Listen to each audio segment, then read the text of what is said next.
Alrighty.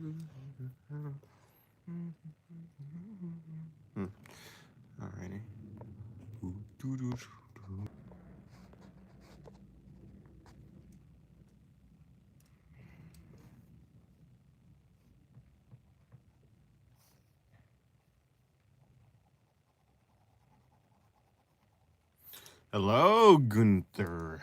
Hello, Lily. Welcome to the stream. How are you guys doing? Hopefully you guys are doing well. There's no music here yet. Of course, there will be music here in a little while.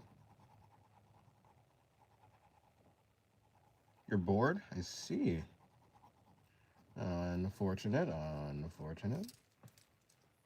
Of course, it'd be like that. Hello, Lisa. Welcome to the stream. How you doing?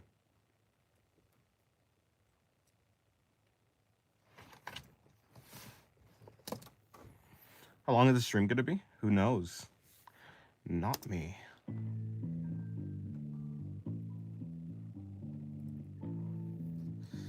Alrighty.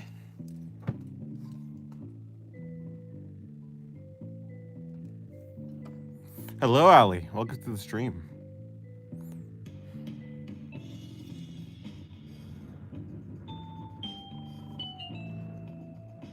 Hello, Roast Trap.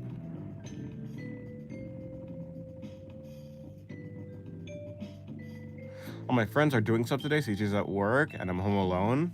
I see. Hello, Sephiroth. How are we today? Oh, how am I today? I'm good. How are you? How are you guys doing? I have returned to streaming, or something like that.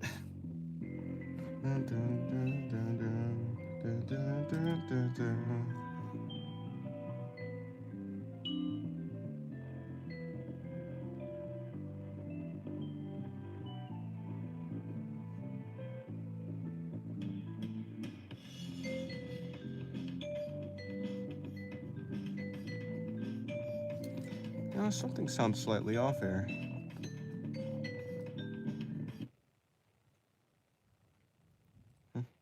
Maybe slightly off is an understatement. I like the half-finished body at the bottom. Thank you. Yeah, I was trying out a different way to construct bodies, I think. It turned out, yeah, pretty okay. Pretty dynamic, even if it's not finished.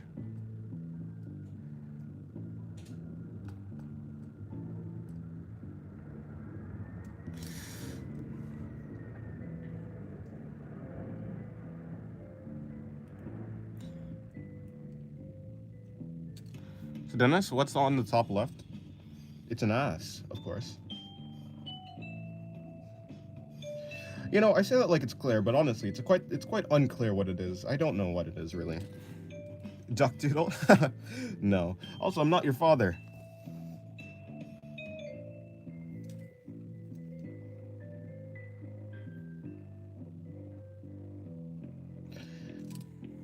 Please? I don't think so.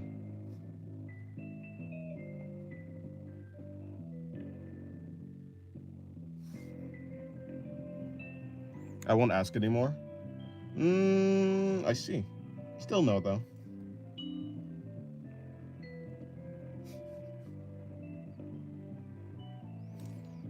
Who the heck am I drawing? I don't know. Oh, ducks? Ducks are cool.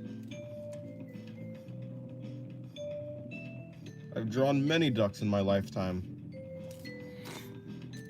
I can see the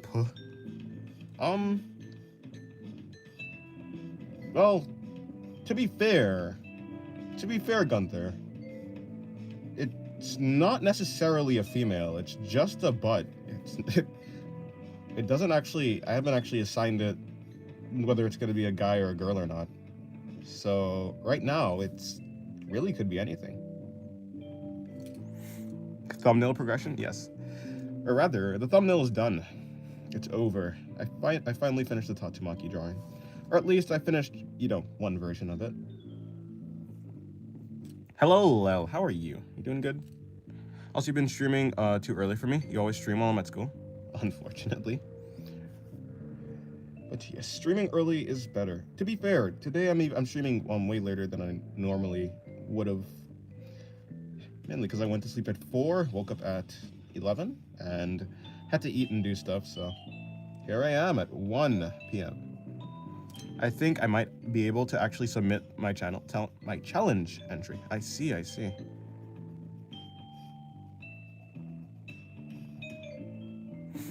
Also, I'm doing assignment as usual. I see.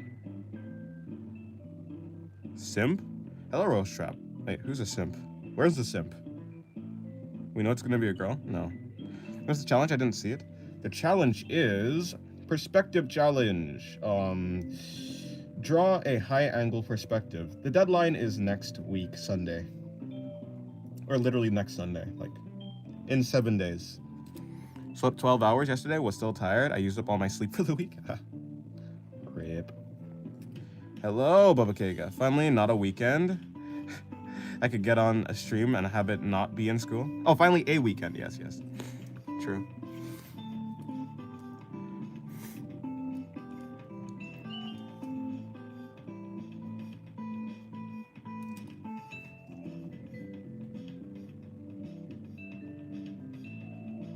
Yes, if you want to actually see what the challenge is, like the definite, like the official challenge, you can go to reaction roles and pick the challenger role, or something like that. I don't actually know what it's called, but I'm pretty sure it's called the challenger role, and that lets you, see the announcements. It lets you see channel announcements. I mean, challenge announcements, not channel announcements. Yeah. Tomorrow I don't, have school, even though tomorrow's Monday. Nice.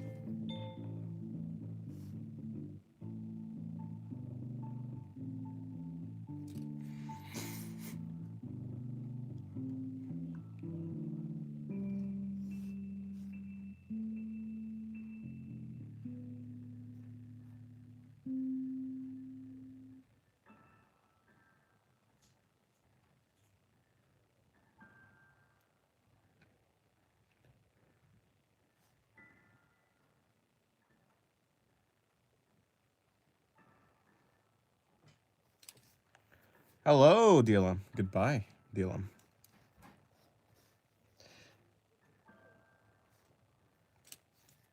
Alrighty. You know, I'm gonna move on to a next page. This page was really just, actually, I don't really know what this page was. Today is 11/16. Oh, it's still 11/16. Well, I'll write it again just in case.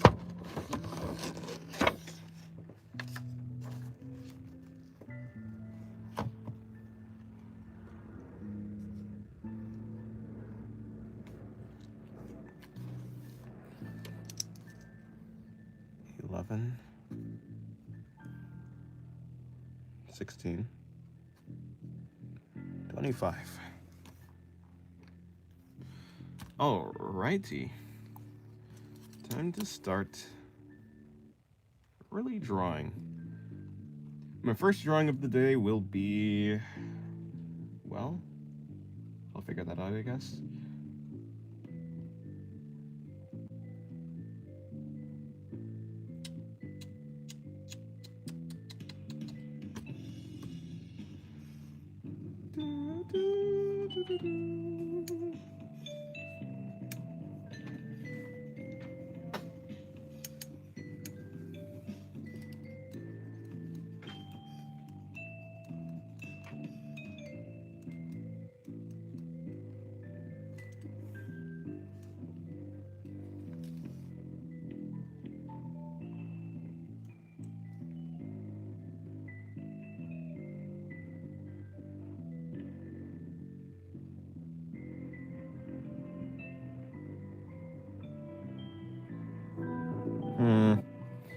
Fine. Let me just start with anything.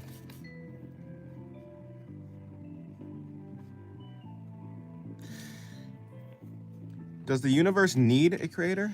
No, not necessarily. Hello, Abstract. Yeah, welcome to the stream. How's your day? What do you even think about Russian ducks? I don't even know what that is. I guess it's just a duck that is Russian. I don't know. You know, does the universe need a creator? Not necessarily.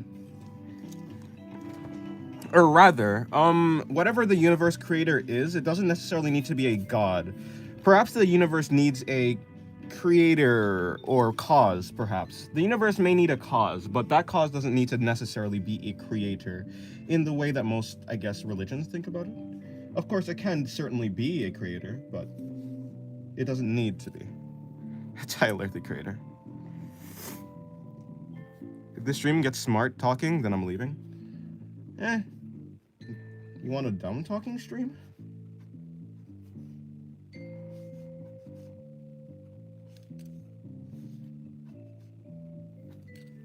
Yes? Huh? But where's the substance? The interest?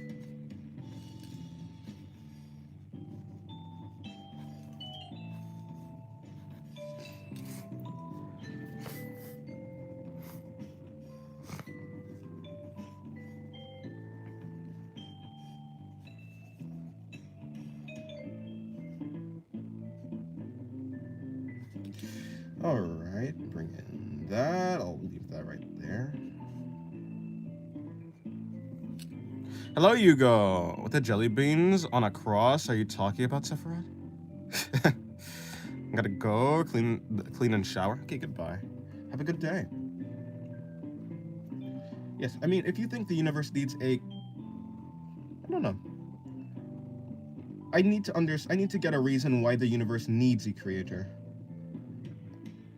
And essentially, I don't know. The thing about that is, it's very uncertain where... yeah, it doesn't necessarily need to. When I low-key was gonna goon, but Dennis just had to stream. Hello, Cappuccino, welcome to the stream. Do you think art is real? By the way, I'm super high, I just wanted to get deep. Do I think art is real? Well, yeah, art is as real as you want it to be. Art is as real, you know, if you want to consider it real. I mean, art is a thing that you put on paper, and if that's what you're calling art, then yes, art is real. If you mean art as a concept, I think, sure, people still have the concept of art, so I think that's real too. If you're talking about, I don't know, but like, concepts don't need to necessarily exist, I suppose. Concepts and definitions are subjective, I guess, so no, it doesn't necessarily need to exist.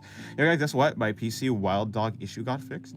That's good, even though I don't know what that is. Yes, hello, Shaloth. How are you doing today? Just do both at the same time? Wait, no. Well, actually, I don't really care. You do you.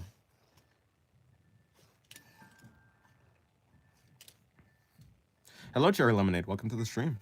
How's your day going?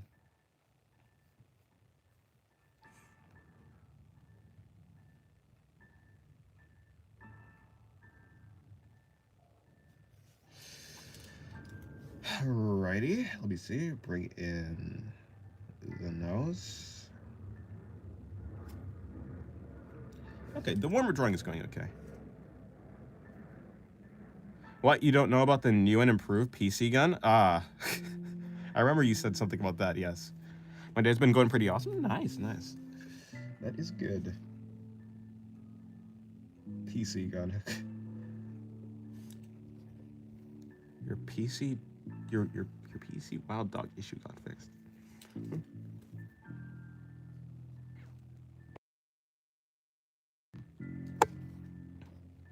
Okay, bring that in. Pop in an eye. Hello, James the cock. Wait, what? James the cat boy. Welcome to the stream, bro. Stop cooking before you make me want to simp for Tatsumaki. I finished cooking. It's done. The Tatsumaki Tatsumaki drawing is done. It's on my Twitter, or at least one of the Twitters. I had fun drawing it, actually. It was a very simple drawing. I should probably do a high-angle drawing so I can just, you know, have something for the challenge. Not that I necessarily need to do the challenges anyways, but yeah. Hello, James the Cocky. Yeah, that's what I said, but no. I'm sorry. Hello, Skin Hermit. Welcome to the stream.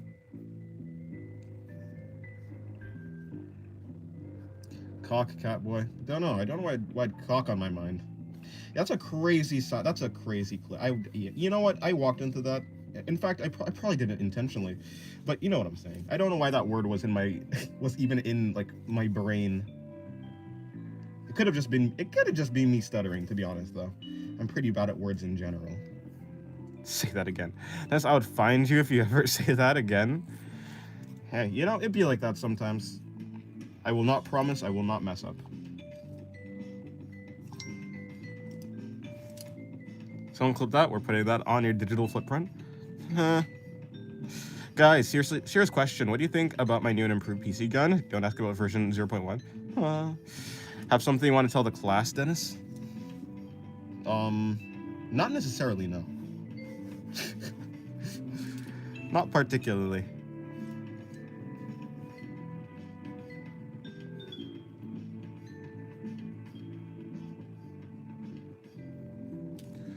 I mean, I'm fine with the occasional furry comments, but that... What are you on? Sleep deprivation. The most powerful drug.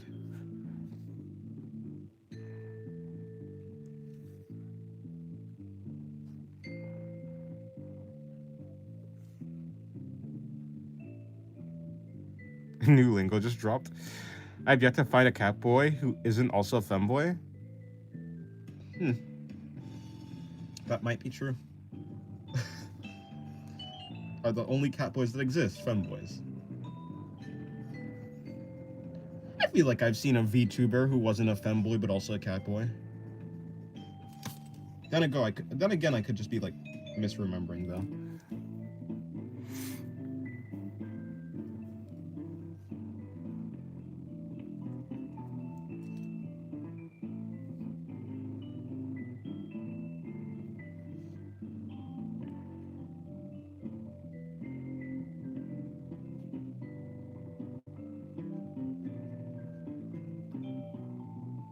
I draw cat boys who are not femboys. See, Sloth has proof. 12 out of 10 times a cat boy is a femboy. Hello, RScale. Welcome to the stream. How's your day going? Hopefully it's going well.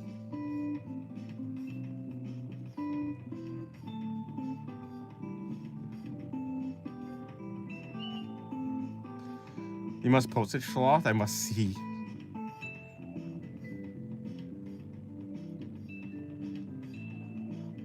I need coffee. Fair enough. Is there good tasting coffee? I say this as someone who, yeah, I mean, I've never like, I don't know. Coffee smells burnt. How do you make coffee? I mean, like, is it like the same thing as like tea? But the thing is, tea doesn't smell burnt though. And tea doesn't taste burnt either. How the hell do you burn tea?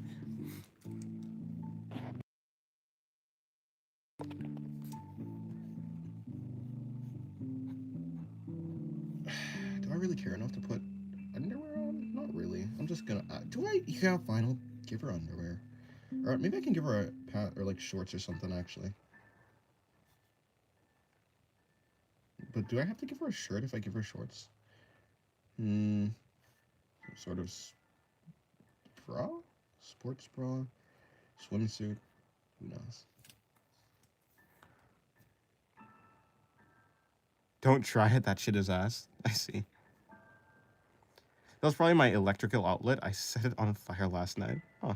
American coffee sucks, but real coffee is nice. Real coffee? Honestly, your Discord greeting is very relevant right now. Huh? Wait, what is my Discord greeting? Who wants a cup of Joe?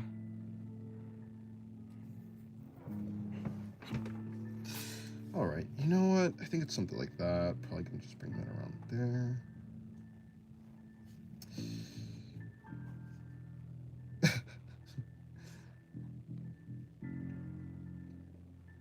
Isn't it something about getting paid to like greet new visitors and hopefully that this one is like not mentally unstable or something like that?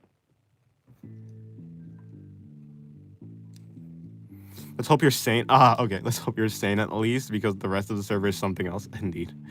How do you find fun poses to draw? I use Pinterest. I use Twitter.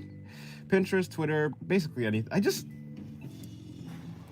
Right now, I'm using Pinterest. What the hell? Yeah.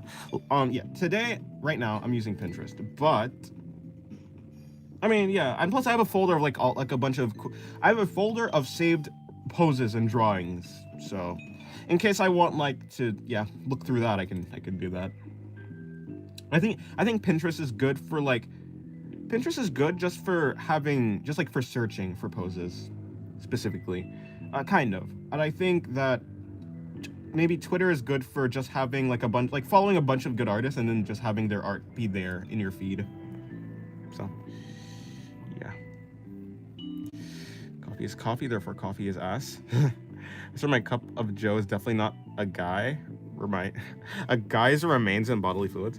Dennis, our mighty art god. That's not true. Not an art god yet. Although, hopefully, at some point.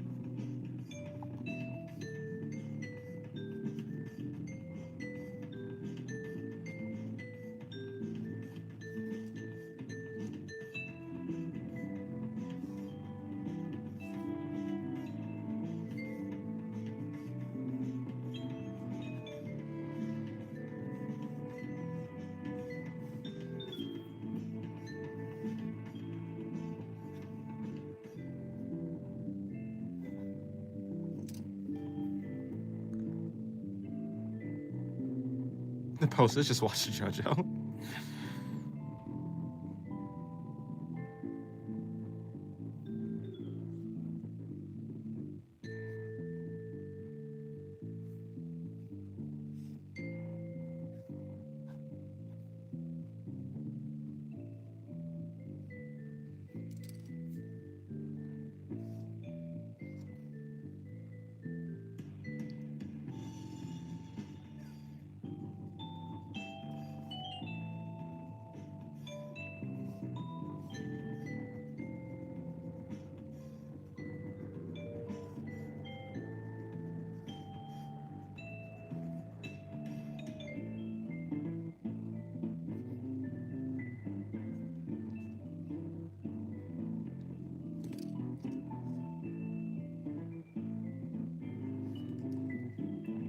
I forgot if I asked before, but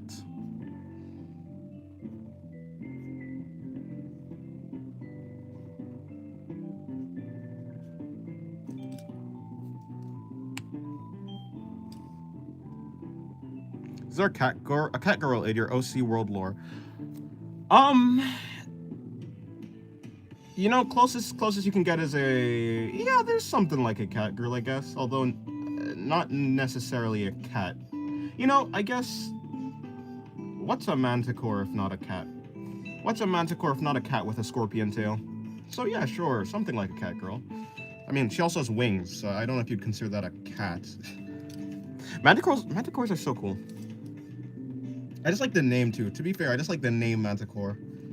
I feel like a Manticore is like around the same level of coolness as a griffin.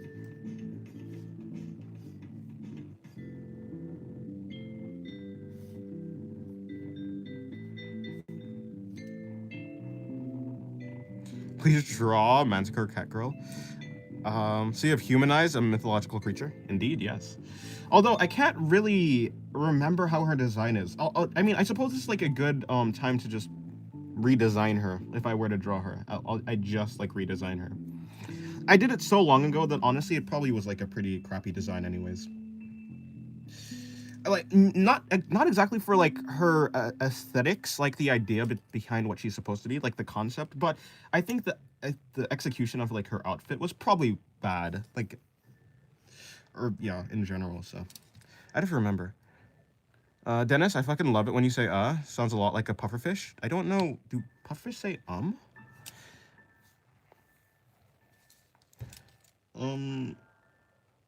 No, I'm pretty sure. Yeah, okay, I'll try and see if I can do the Manticore girl next drawing. Probably not this drawing, because I don't think she has this body type. Or rather, I think she's a little bit, like, I can't even remember. I think her chest is larger, I think. Not that much larger, but definitely more than this. By the way, if I post, I don't know if I posted yet, but it did take, but I did take a 2 of drawings, my Hollow Knight. Let's see. But I did take 2 of my, oh, okay. You did take 2 of your, Like a full-on second attempt? Huh. Well, did it go well?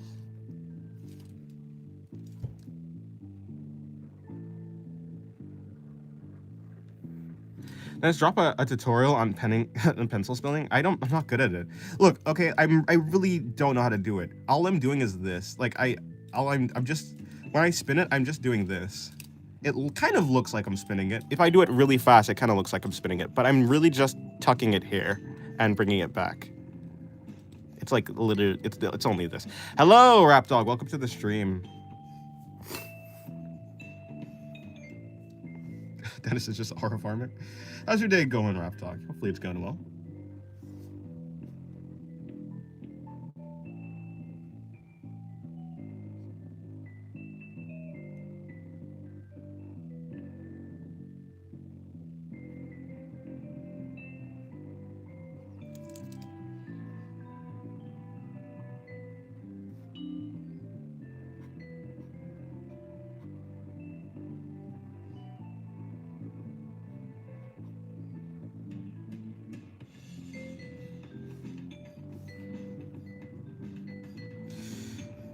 It is going well. Thanks for asking. How about yours? My day's been good. It's been cool.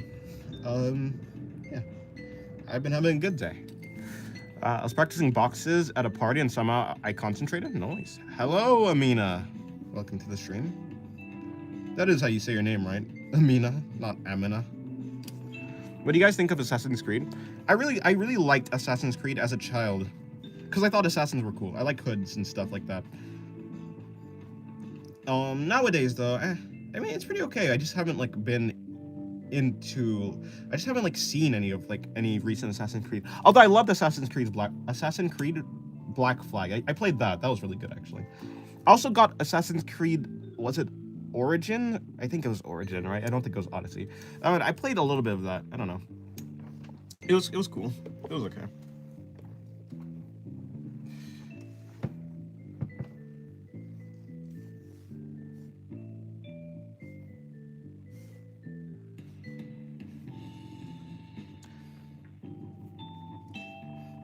You love the Assassin's Creed games? Yeah, I don't know. The idea of them are really cool. Although I just haven't really engaged with much of the franchise, I guess. So it's cool to me in basically concept only. Of course, I do like the pirate assassin, Assassin's Creed Black Flag. That was cool. That was very cool. Yes, you pronounce it well. I'm from Morocco. Oh, I see. Nice, nice.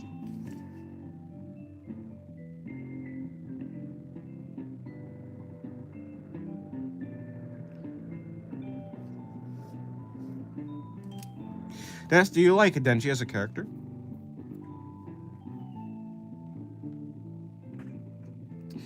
Yeah, I think so.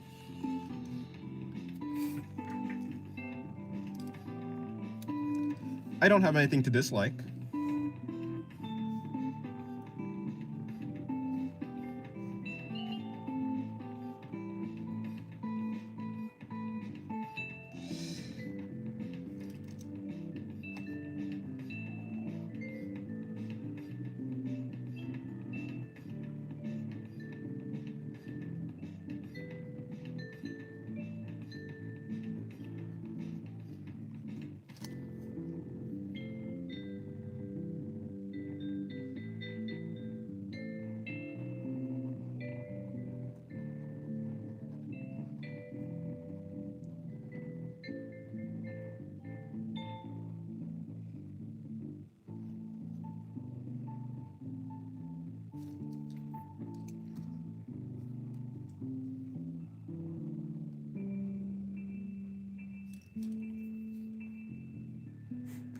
He had a normal life because he met the wrong person.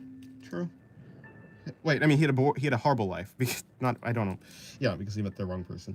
Yeah, he had a horrible life because he met the wrong people, just in general, repeatedly, over and over.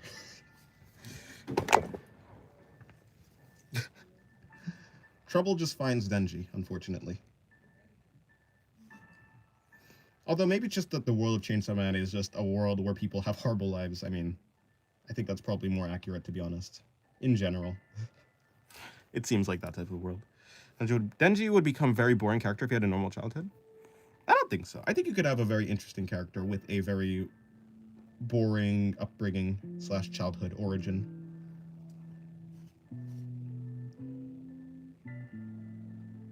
Just depends on the writer.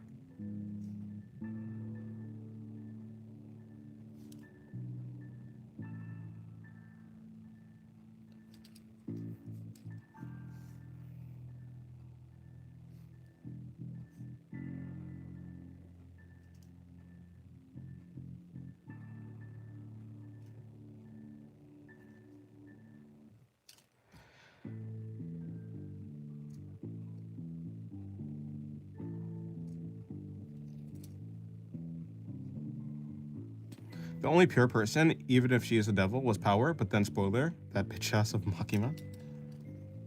Fair, but let's try and avoid spoilers as much as we can.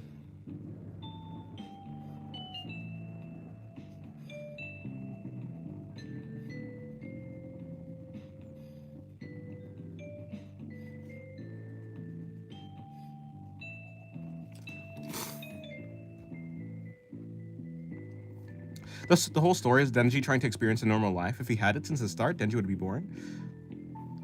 True, but yeah, I mean, I guess by definition. That's kind of like saying, though, it'd be like if you had Naruto who was trying to become Hokage. If he was Hokage from the start, it would be a very boring story. Like, sure, but I mean, yeah, I guess. But that's because he would have already achieved his goal. Yeah, so yeah, I guess you're right.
Wait, why do people like boobs in the first place? Because they're like, is it like the same reason that people like stress balls or something? Or like fluffy dough? Probably not, right? There's probably something like personal. I guess attraction has to play a part in it. But then, are they really? But then why though? It's not exactly like they are like a, what's it called? A reproductive like body part. Not really. So it's interesting. But I guess the same question could be asked, like, why do people like ass or something like that? Which is like also, I don't know. I wonder.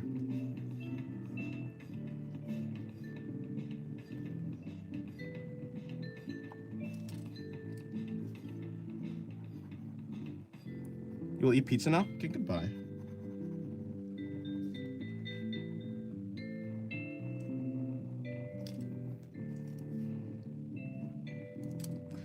They're important to child nurturing, so I assume that's why evolutionary-wise. Sure. But maybe. But I feel like it's different.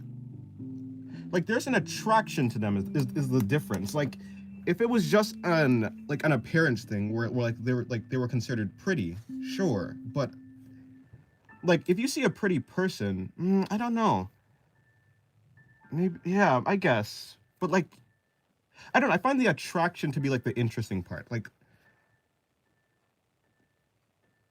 I don't know.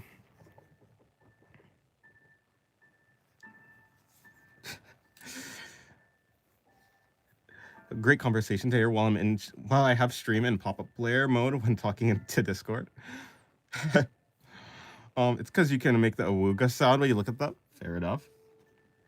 I don't. It's weird. But honestly, I don't think it's something that can be really solved. Yeah, like maybe yes, like child nurturing. That's definitely an important part. But I don't know.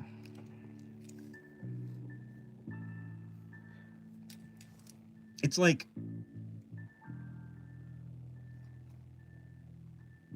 okay, like, but then like because I think it's like,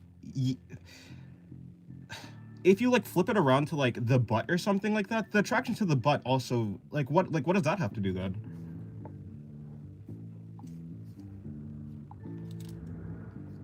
Like with anything, because I feel like they're like whether like someone like likes the boobs or the butt or something like that, I feel like that they're like kind of the same thing. But like in that case, is it like because the butt is like close to like a reproductive organ and so your brain's wires get crossed, or is it because of like some I don't know.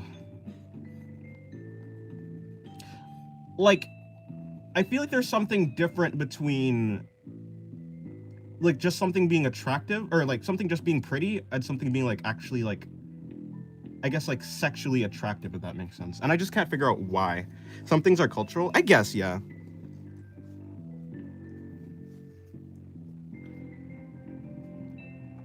It must have started somewhere. So somebody at some point must have been like, you know, I just like butts.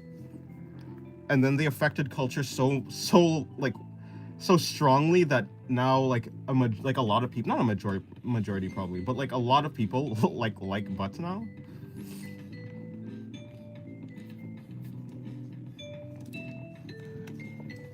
Well, I just tuned in and I think I might be able to explain this. Please go ahead. I think that person was you. Hey, I'm actually a time traveler. I don't know if you knew this.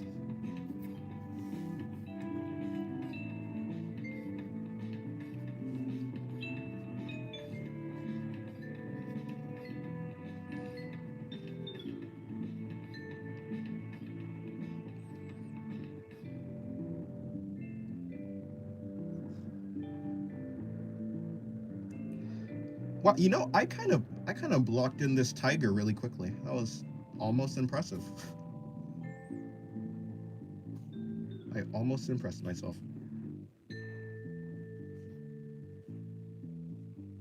Is it a tiger? Whatever this thing is. Although, while the speed at which I did it was impressive, I don't know if I'll be able to actually execute the tiger well. Actually, like, you know, draw it well. Probably not.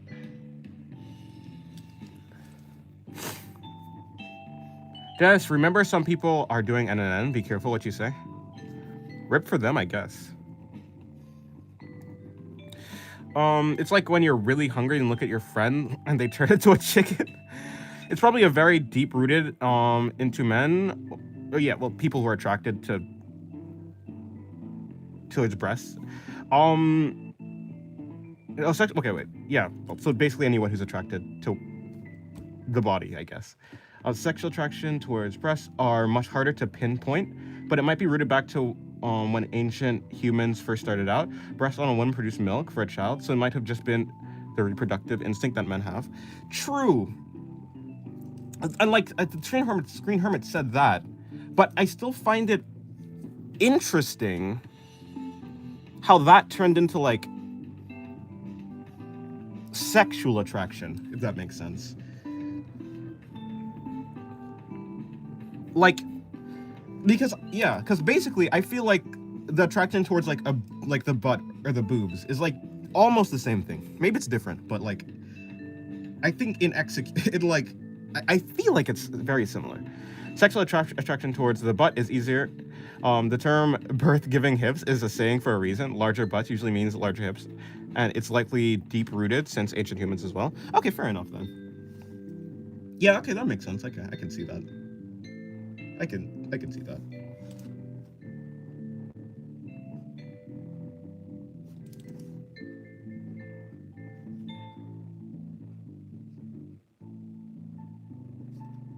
People are so complex. By the way, how do I draw this tiger? How do tiger? Okay, whiskers, right? Okay, that's a long whisker, but who cares, right?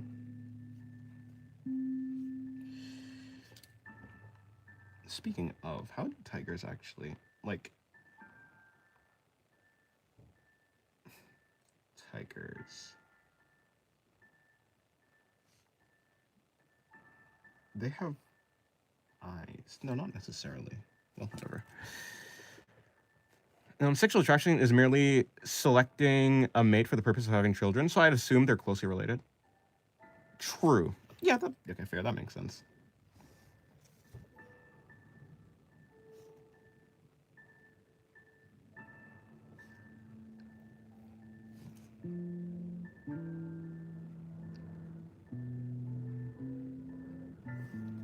Easier to give birth? Yes, that makes sense. Does larger boobs like mean that you produce more milk? Because there is like, I do find that like a lot of people have more attraction to larger, like a larger chest than a smaller chest. So is that like also related to something like that, or is that just like the human brain like connecting something where it just isn't a connection? So like, is it the thought that maybe like larger boobs create more milk, and even if it's not true, like that's still why that's like a thing?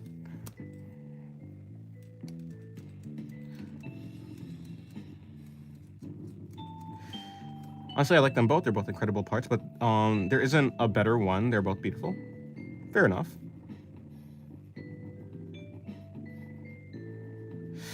Obviously, humans have grown much more complex than that and developed things like fetishes or preferences for a different body part. And as emotions grew more complex, emotional maturity became a factor as well. Fair enough. Hello, Shiraz. Welcome to the stream. What the fuck? Is this for adults only? Basically. I'm not really like, I'm not really barring it, but if I were to give a recommendation, yeah. There's not really much enforcement I can do for that, like, in that aspect. Tigers are so cool. Hold on. Like, can I, like, how does the markings work there? Hello, Misty Dragon. Welcome to the stream.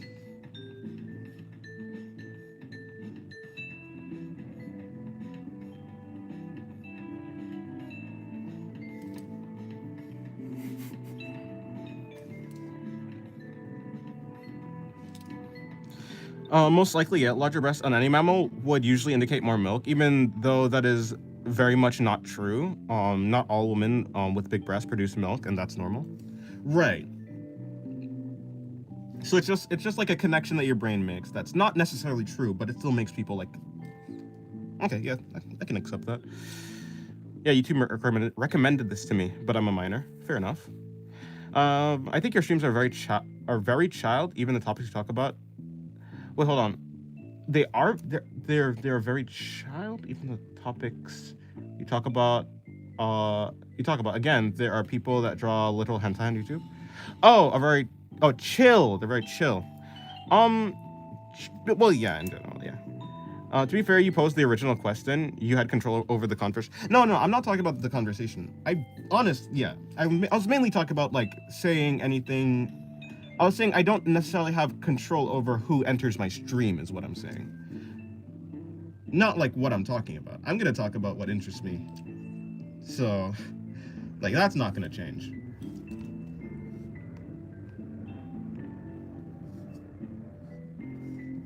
But when it comes down to like who enters my stream, I don't have control over that.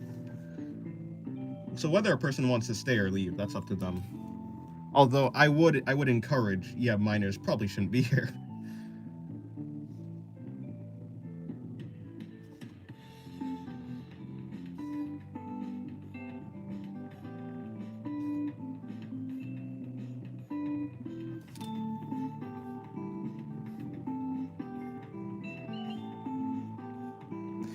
Yeah, this seems like an A and B conversation, so I'm gonna see my way out. Okay, goodbye. Hello, pet cop gamer. Welcome to the stream. It's just instruction. It's just the instinctual handwriting from ancient humans that likely lead to sexual preferences in the modern day. Oh, okay. Hardwiring. I don't know how I say handwriting. Yeah, hardwiring. Okay, yeah, that makes sense. Yeah, I'd probably agree. You know, even though it's really not my place to agree. You probably know more about this subject than me.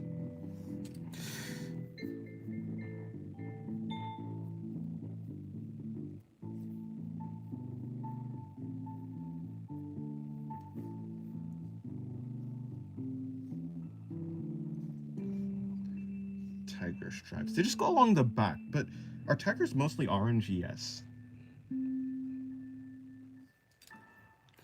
I just like science and butting my 2 cents in, man. This is all just a very uneducated guess. It seems plausible at the very least. But I mean, yeah, you probably have more research, to be fair. Unless you don't have any. Oh well, you said uneducated, which implies like not that much research. But yeah, I mean, it makes sense.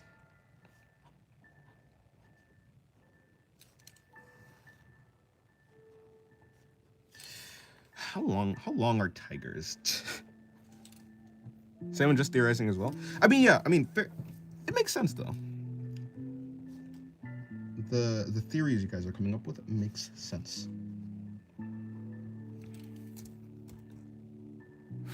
Well, I mean uneducated in the literal sense.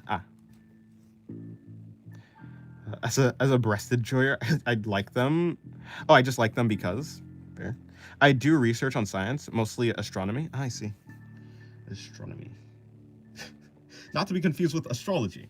Yeah, yeah, I love space in general, to be honest. Although that probably stems from when I was a child. I used to like watch a lot of like black hole videos and like different like types of planets, and like there's that one, I think everyone probably knows this one. If they were into that space, like there's like a planet where like it rains glass sideways like really fast. So yeah, I was really into like that type of stuff. It's my mother's birthday. Oh, nice. Well, happy birthday to your mother.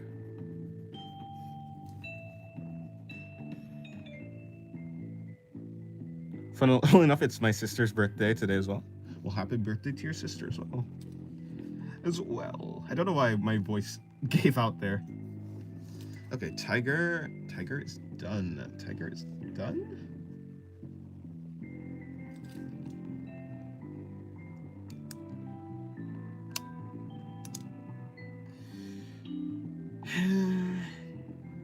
It's a cool page.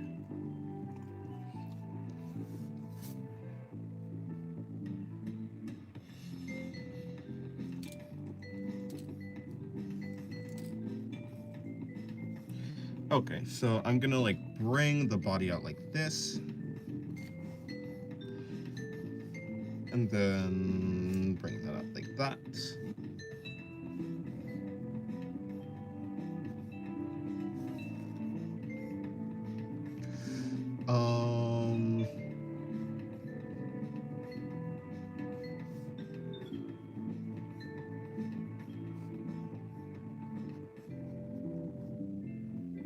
Oh yeah, I was supposed to draw a Manticore girl, right? Let's see if I can actually. You know what? Okay, hold on. Let me see if I can actually get this down. I know she had boots, although I don't remember anything about like her actual top half and what clothes she had, what clothes she's supposed to have on.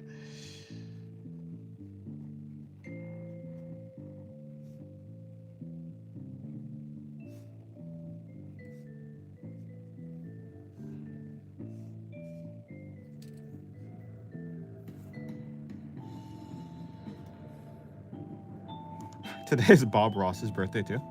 Huh. Guess a lot of people's birthday is November 16th.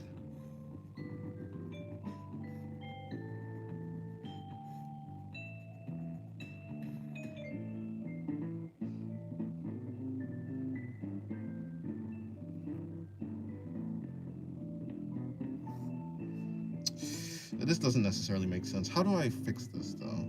This body will become too long. To fix this body, I think I will make the head larger,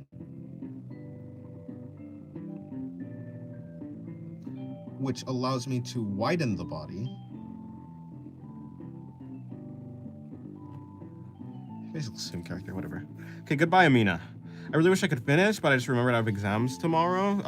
Or yeah, have an exam tomorrow. Goodbye, then. Goodbye. Have a good day.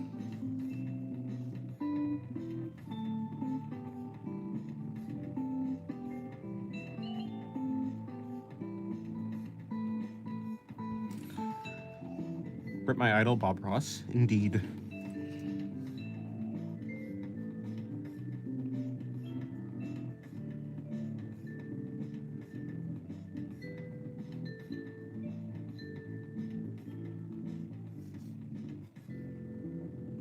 Actually, I'm quite sure she's, you know, I think nowadays she's supposed to have on a lab coat.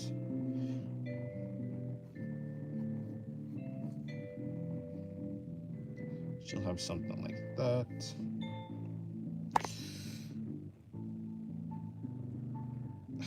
Yeah, no, this body could definitely use some work.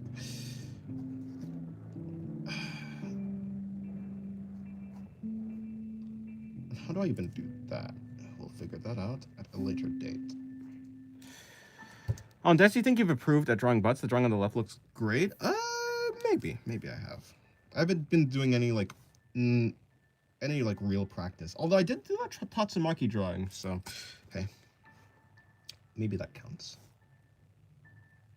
Yeah, I don't really think I improved that much.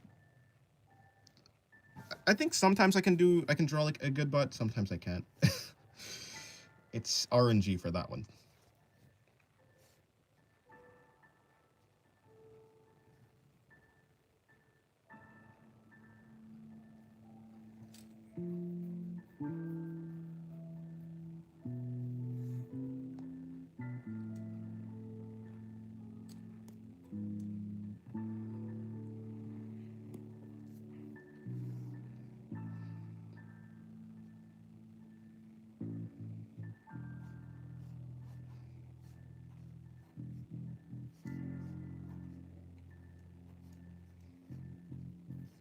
Ah, then where's her tail gonna go? Okay, well, assuming she has pants. Did you see a lot of butts, Dennis? Yes.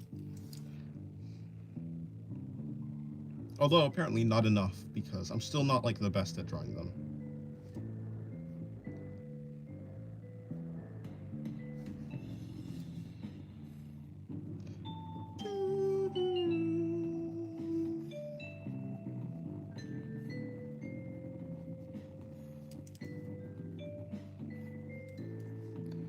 Des has seen more butts than you have hair. That's a lot of butts, if that was the case.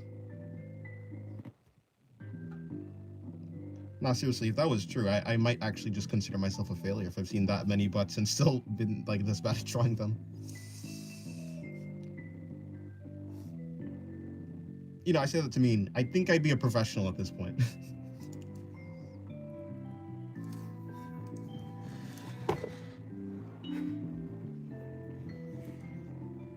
Hello, Ghosty. Welcome to the stream. By the way, learned how to draw a figure without details. That's nice, but still need to work on it. Well, that's good. Good luck on your... Well, yeah, on getting better.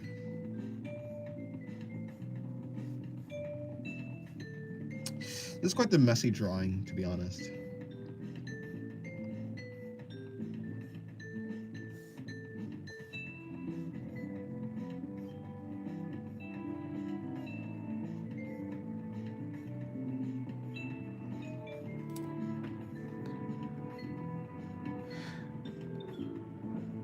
No turn, learn the way of the butt, you must draw the butt. Oh, no, to learn the way of the butt, you must draw the butt. Indeed. I've drawn a lot of butts, I think. Just not the best at it. Not the worst, but not the best.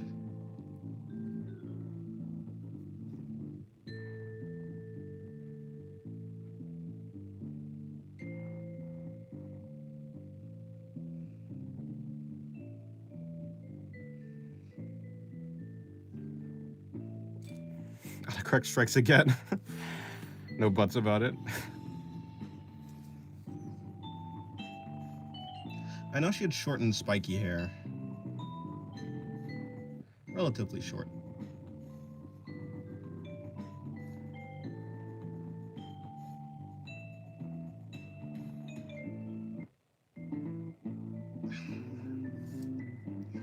Honestly, let me do a portrait shot, because I ended up really focusing on the pose and gesture of this, but not really much on the details. Also, I need to put in her tail. So her tail probably is going to be wrapping around here. I forgot how I was supposed to draw her. How was I supposed to draw the end? I think there's supposed to be fluff on it. And then there's supposed to be this.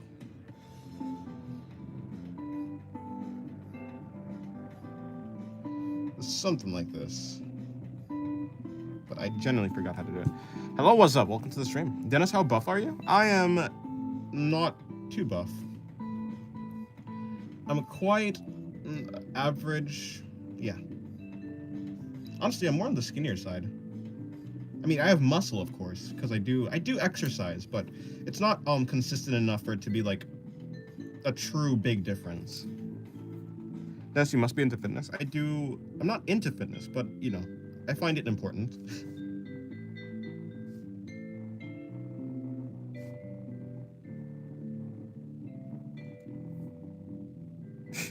Fitting these nuts. Oh no. I walked into these nuts joke. How careless can I be?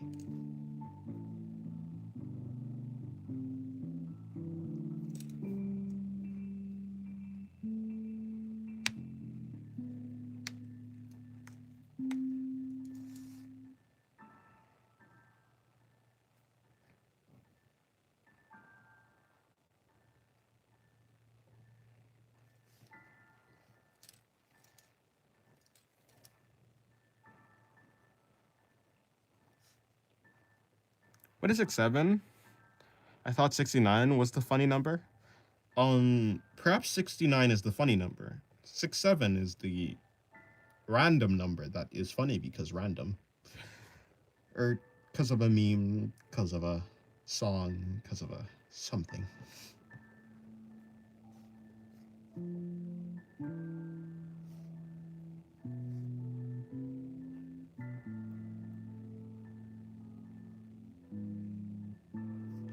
Although I would say that 6-7 feels more like a Rickroll than any, like, it's more in use of like a Rickroll than like the 69 meme Thing.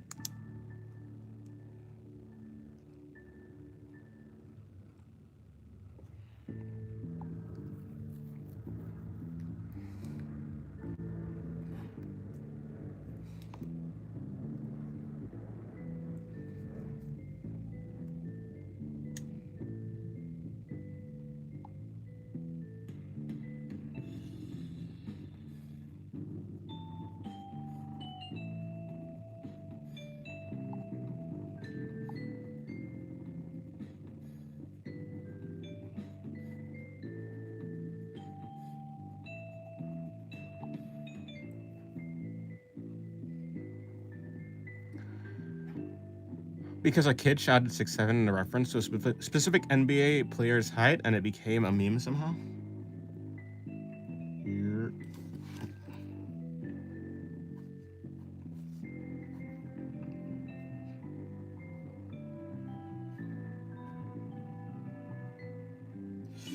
Wait. So it wasn't a song?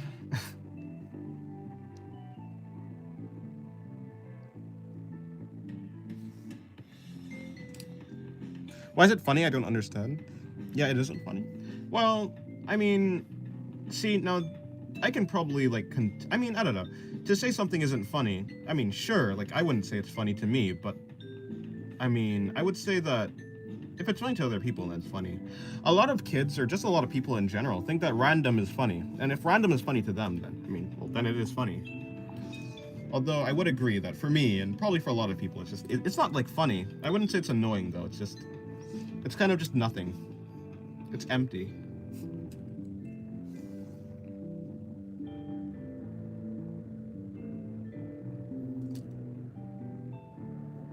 And brain rot isn't funny, in fact.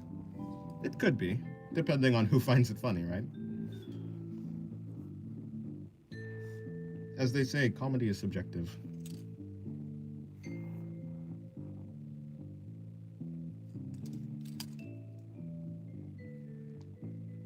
At first it was nothing, now it's annoying.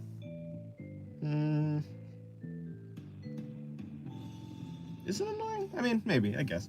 I don't even know what that question is. What do I mean, is it annoying? Of course, some people can find anything annoying. So what is it? I don't know what I was trying to get at by saying, is it annoying? But, fair enough.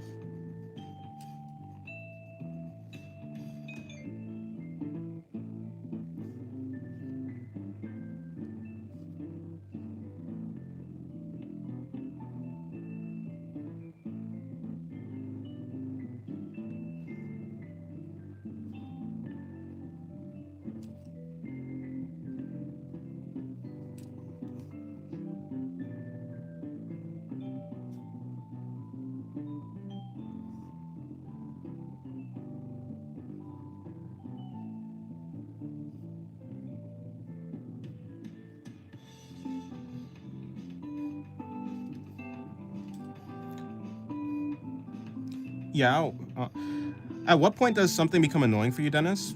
Something becomes annoying when it Like, stops me from doing something that I would like to do. Like, if someone is getting in the way of me being able to draw by like stealing my notebook over and over again, I would say that's annoying. Not that they're causing harm, but they're just being inconvenient. I wouldn't say it's inconvenient for me to like, it's not inconvenient for me to hear something that's not funny. It's not inconvenient for me to like hear something that I don't like. I wouldn't call that annoying. Like for me specifically. I feel like, I mean, for someone who like does think it's annoying, it's probably like the thing where like people feel like they're, and not to say this in a bad way, but like how do I even put it? Basically, they think that other people are uneducated or too stupid to like do something or like to understand something, to understand comedy itself. So because these people like don't deserve comedy or don't deserve the comedy that they have, they're annoying because like they're infringing on like your idea of comedy. Maybe, I don't know.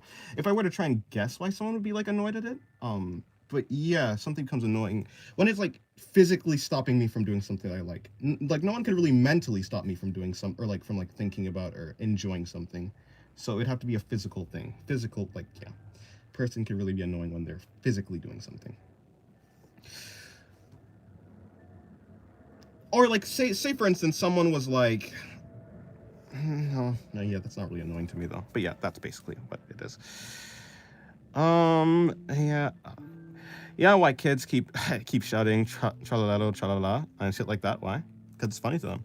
When I was a kid, it was funny to randomly say I like tacos, so maybe it's like that. Well, yeah, that's how kids are. Dennis, do you think there are some people that see art recession as an opportunity rather than getting frustrated? See, what the heck is art recession? Oh, like getting worse at art? Like, yeah, yeah. I mean, I see that as an opportunity to get to like, yeah, I see that as an opportunity. So if I were to say, yeah, I think there are some people because I mean, I exist, and if I exist, then other people like me exist. Lol, I'm a bit of a snob, but I think it's more than just the snobs who hate 6-7 by now. I think, I think everyone has like a little bit of like snob in them, you know? I think it's very, I mean, there's a reason why like that trope is like so common, like media in general. People are just like that. So like, sure, for some people they're more sensitive to like I guess their snobbiness, but like in general, like basically everyone can be pushed to the point where they're like a snob. Like, you guys don't understand true humor. You guys don't understand true art. You guys don't understand true anime. You guys don't understand true literature. That type of thing. I mean, I think that's just baked into like most humans. I think you have to really fight against that. If you really wanted to do away with that, you have to really try. I think so. I think that is true.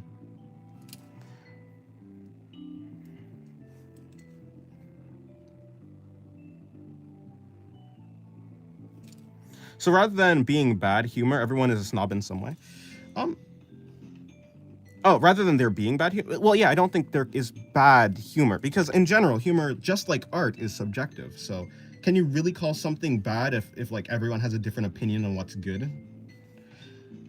In the first place, to call something bad, okay, like I think I've been like working on this. I think basically everyone probably understands this, like to some degree, but like I was just trying to figure out for myself. But to call something bad or good requires a goal. Um, so like a bad knife is a knife that doesn't cut well. A good knife is a knife that cuts well. The reason you can call something good or bad is because it has a purpose. So, I mean, in general, when it comes to like something subjective, like art or something, where like everyone has their own different like idea of like what is fun or like what looks good to them, what means something to them. There's like never a true definition or like an easy definition to say good or bad. And the same thing is basically true for humor. So, yeah, everyone's a little bit of a snob in their own way, insofar as like everyone has like their own preferences, and people are very particular and yeah, I guess snobby about their preferences. Or a lot of people, right? There's definitely some people who can do away with that in general. But we're all humans, if you think about it. True. Dennis, do you think you've figured out good? I mean, I don't know. I've defined good or bad. I don't know about like figure out good or bad, but I've defined like, you know, good, like the maybe like a kind of definition of good is something that does its job well. The reason why people are like really struggle on what like a good or bad human is, because I think the reason like I was even going down the rabbit hole of like what's a good human, or like what's good or bad in general, is because of the way that people use like good or bad in terms of people. So before I got to the people part, I had to figure out what does it mean in general. Like what does the root root meaning of good mean? And it just means something that's like does well. That's something that does well at its job. And the reason why people struggle with like a good human is because humans don't necessarily have a job. They don't have like one job that everyone can agree on, and so therefore there's not really one like type of good human. Everyone has their own like variation of it, basically. So I think I've had an easier time defining, like, I think I've been having an easier time in terms of understanding what people mean by good or bad, maybe. Okay, goodbye, Sephiroth.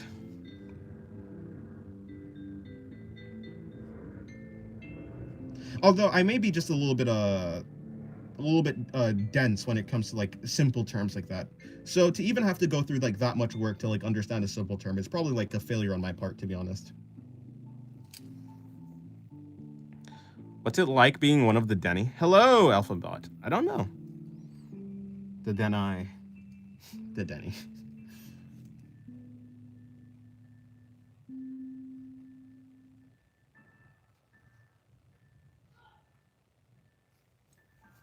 How's your day going, Alphabot?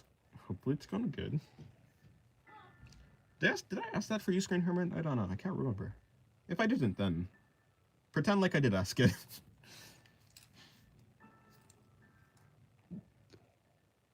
Denier. The Denier. Okay, let me see. So, I know this pose was very interesting. Let me see if I can actually do this pose well. Just like for the arm anatomy specifically. I've been a good man, but like I'm not just saying that. That's good. That implies that all the other times that you've said that you've been doing well means that you probably weren't doing well. I mean, I guess in general, when someone asks, are you doing well? Like a lot of the time, people are asking it like rhetorically. Like it's just like, they don't actually really care how you're doing. They're just saying it as a greeting, I suppose. Which is like, I guess, I don't know, it's kind of unfortunate, to be honest. The greeting kind of loses its meaning at that point. But perhaps just like spamming the same greeting in general, like, makes it lose its meaning. Dennis, do you think your artistic observation is good? I don't really know what that means. My artistic observation, like my ability to dissect an artwork or something like that. I would say probably not really. It's not that good. It's probably better than I used to be, though. I've been the other times, to be fair, my life is actually good. I enjoy my days, so I guess being good is true. Oh, well, then that's good then. Well, what makes today specifically different? So where you have to clarify like it's actually good. Did something particularly good happen today?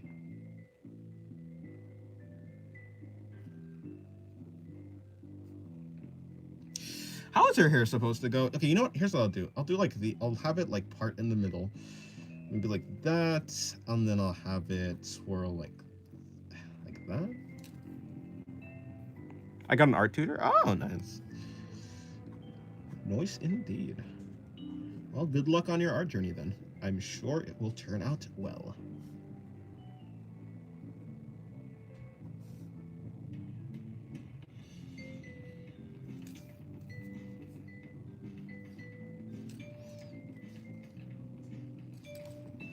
No, I think I'm getting better at constructing the body slowly.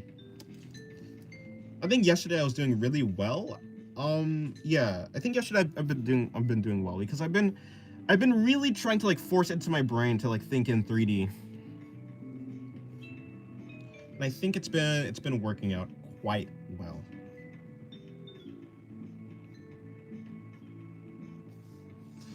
To be honest, I think this really happened ever since I started drawing the like robots and stuff, which are like definitely made out of like, well, geometrical shapes like squares and like boxes and stuff like that, and cylinders. So I think that has really helped me with my things like stuff like that. Also, like, hold on. He came to my house and it was fire. Like, he can teach a lot. Also, like, stylized anime art, not painting. Oh, nice. So it's extra fire. Nice. Well, that's cool.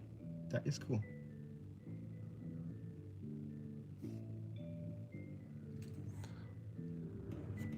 Shout out to the bots for real. Shout out to us.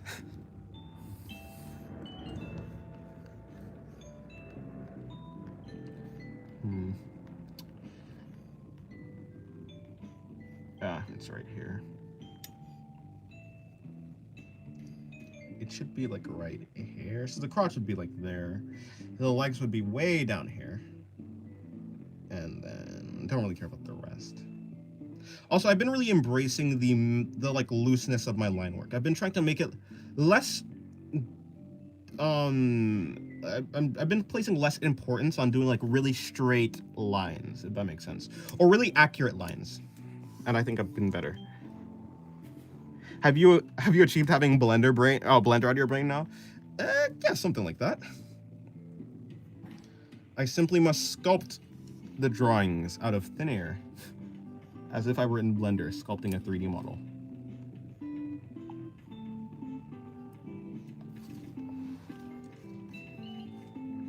I've also been constructing heads in a more box-like shape, in a sort of way that like 58MW kind of does.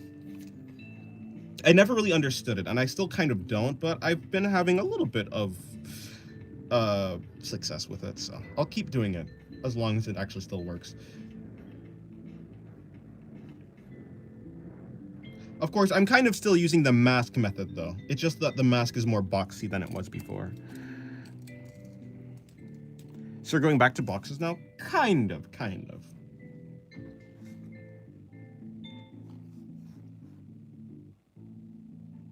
I wouldn't say like I'm like, yeah, going all the way back, but I'm just trying to say something. Goodbye, Dennis. I have to go. Good luck. Okay, good luck. Wait, goodbye. I was gonna say good luck, but I don't know what you're gonna do, so.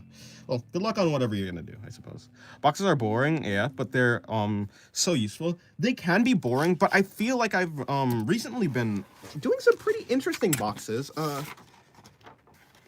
You can't really see because, but I think like, okay, what I mean by like boxes is like this type of thing. Where like, yes, it's a box, but it's a very loose box. Like, it still contains energy, if that makes sense. Before I used to do boxes in a really rigid and how to say it, a very cold way. It was very boring boxes. But now the boxes that I'm drawing, like, I'm incorporating a lot of sphericalness into the boxes, if that makes sense. Roundness maybe, or just looseness in general. Looseness, to where like, I don't know.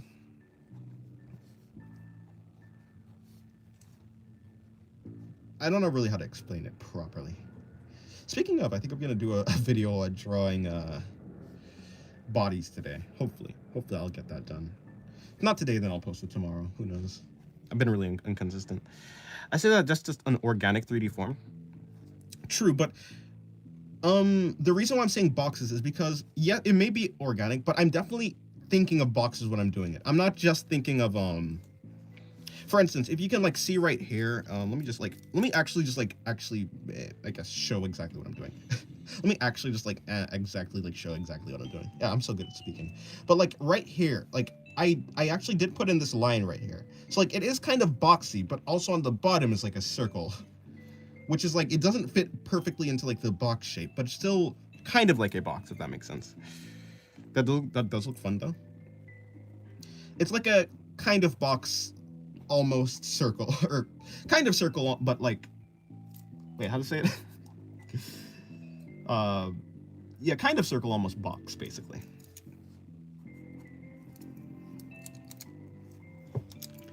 The bottom is spherical, but the sides and the side planes are not spherical. But yes, moving on.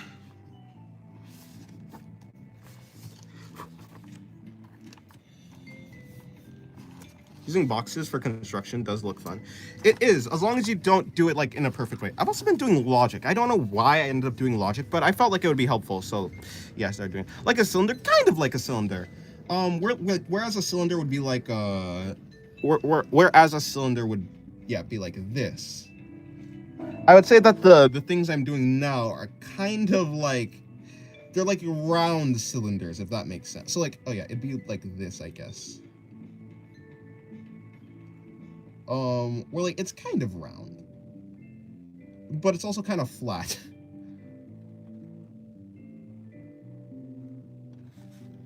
Like you can imagine that this is like kind of almost like a hard line, but it's also like, yeah, it depends what I'm doing. Like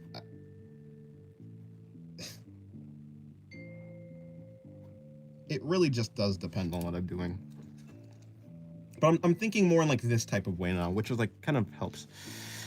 Dennis kind of gooned to your voice on December 1st. Huh? Don't talk to me.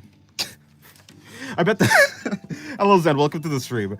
I bet that shape actually has a name. I'm gonna Google it. All right.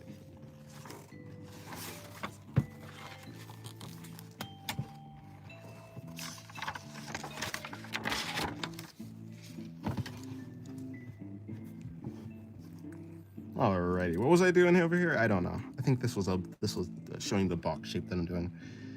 The shoulder's kind of squished right there, which is weird.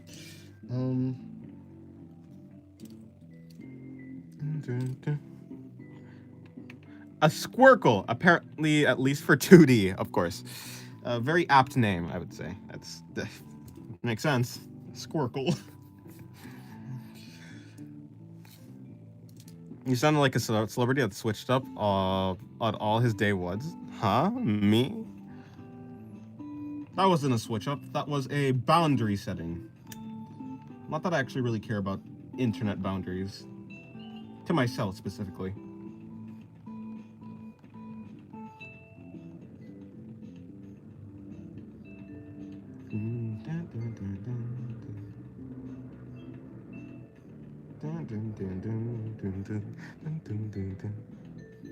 You're drawing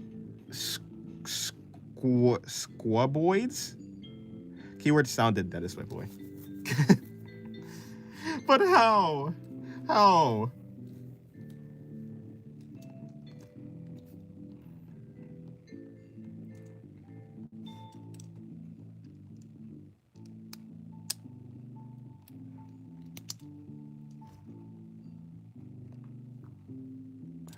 Now draw a sophisticated alligator? I don't think so. That is my boy. Honestly, I'm quite fond of characters that say like blank my boy, or just like my boy in general. Usually like old mentor figures, to be honest, or just old people in general.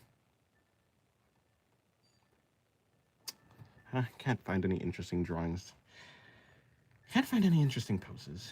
Well, I'll do it somewhere. I'll do something at some point.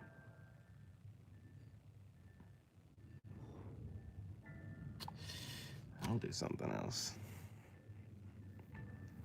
Please, your voice is so juicy. Don't talk to me.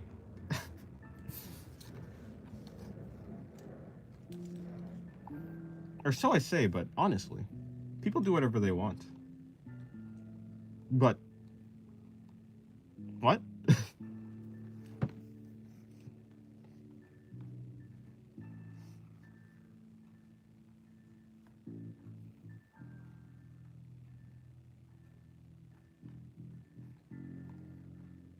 What am I to do? I could do that drawing. I could do that pose again. Although I don't think I want to do that pose again. A different pose. All these poses are kind of crazy. So I will do a pose that's sort of like, not this. Okay, I'll do a different pose. No, that's just ass. No, that's just stomach. Yeah, well, stomachs might be interesting to draw, but not much in terms of posing. And I want something that's interesting. An interesting pose.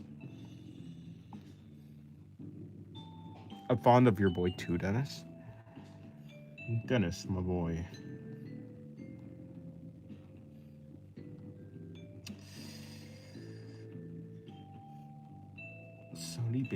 Sleep East. Where the hell is he? Where was that thing? Although that was a pretty cool drawing, to be fair, but that's also pretty cool to drawing, to be honest. No, that's just us. Draw that one? Nah. Dennis, permission to read your mind? Sure, go ahead. Although, I think you'd find it very difficult to read someone's mind who doesn't, like, think, really. It's all blank in here.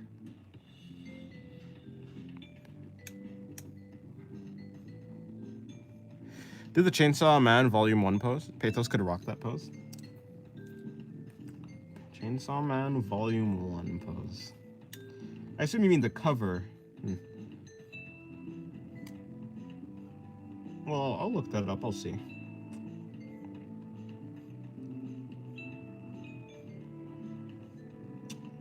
Where is that thing? It was just here. It should be coming up on it right now.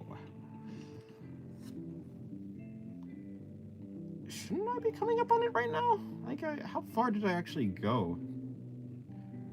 Like, damn. Okay, I'm still scrolling. Are you on what? How? Where? How much did I pass? How much did I scroll? Oh, there it is. Okay, it really was that far up. Crazy.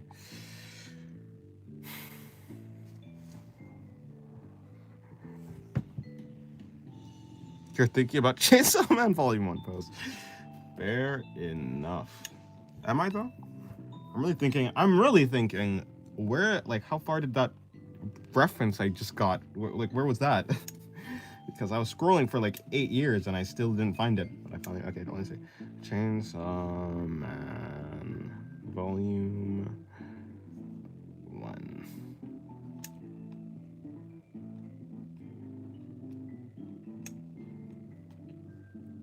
Okay, yes, I mean just images. Can I just get an image? No, I probably clicked on something that I didn't want to click on. Okay, there we go. It's certainly a pose. Are we not letting me click on these images? Why? Please. Haters will say that I'm a fraud. You know what they say about haters? Bro, I'm not. I just want to click on the image. Just give me the. Fine. Okay, I give up. Okay, good. You know what I can do? Maybe it's on Pinterest instead. What even is this DuckDuckGo? No, it's not DuckDuckGo. Okay.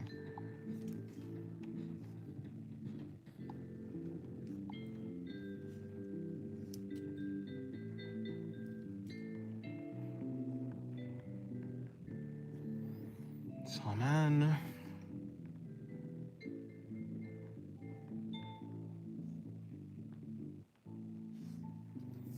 That should give me it. Of course, it gave me not it. It just gave me every one but this one. Bro. Is that Fire Punch? How did I get Fire Punch?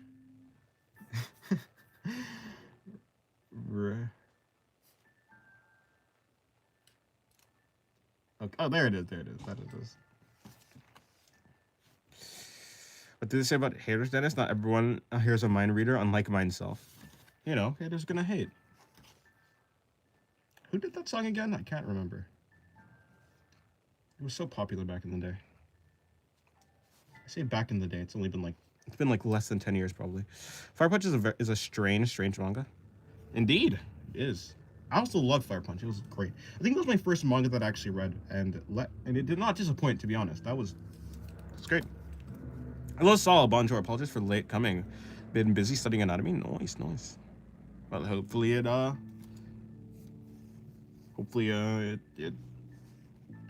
yeah. I hope it turned out well.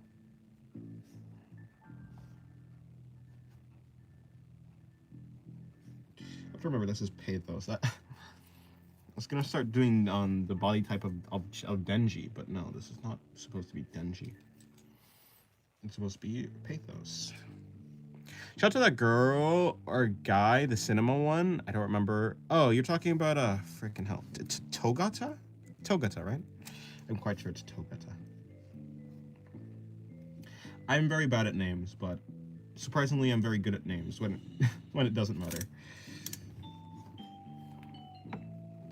I.e., like manga names.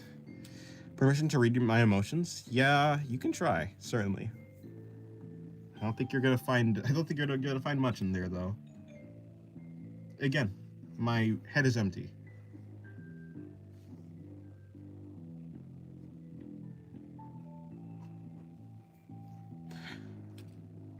Chainsaw Man, as in the creator of Goodbye Eri. I don't think Chainsaw Man is the creator of Goodbye Eri, but if you're talking about Tatsuki Fujimoto, then yes. Goodbye Eri was also really good manga, to be honest. That was also really good. I haven't read Look Back, to be honest. I haven't read Look Back, and I haven't There's another one, I think. There's another one that I haven't read, I think, but can't remember. This is the same time I've had my requests answered by the almighty Denai. Huh? You call me a plural? Now I'm a plural of myself. A multiple. Fair enough. Yes, Goodbye Eri was good. Wait, why would Pathos even be doing this pose? I don't think this necessarily makes sense. Might ask what's going on with the sudden thing with tigers? You say that, but I don't know what sudden thing with tigers you're really talking about. You say that like you've seen multiple tigers before, or that I've drawn multiple tigers before, or maybe just on the internet you've seen a thing happening with tigers a lot. I haven't seen that, so I don't really know what you're talking about.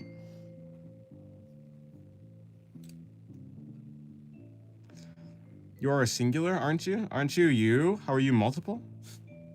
I am singular. What Alphabot called me... Wait, no, was it Alphabot? Oh, yes, it is Alphabot. Alphabot called me Denai, which is the plural of Dennis. Multiple Dennises is Denai. Multiple Denai. Like cacti with cactus. Therefore, to call me Denai would be to call me multiple of myself. Even if my name isn't Dennis. What would singularity squared look like? Would you just become you squared, or would you not change? Yeah, I'd become a boxy version of myself. Hello, Samus. Hello, Samu. Welcome to the stream. All this talk of tigers makes me want to draw Ju Fufu. Who is that? Who is that?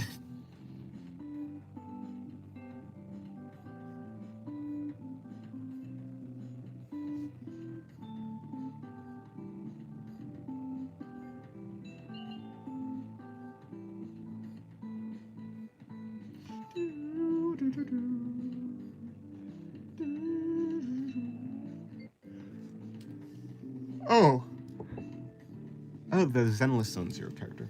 I think I've actually seen her then. Didn't know her name though.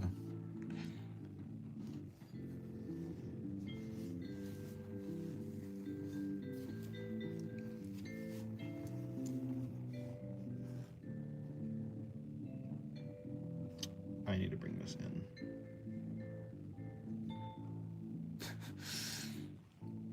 Yeah, that's why she's hitting the pose. Because she would never hit the pose?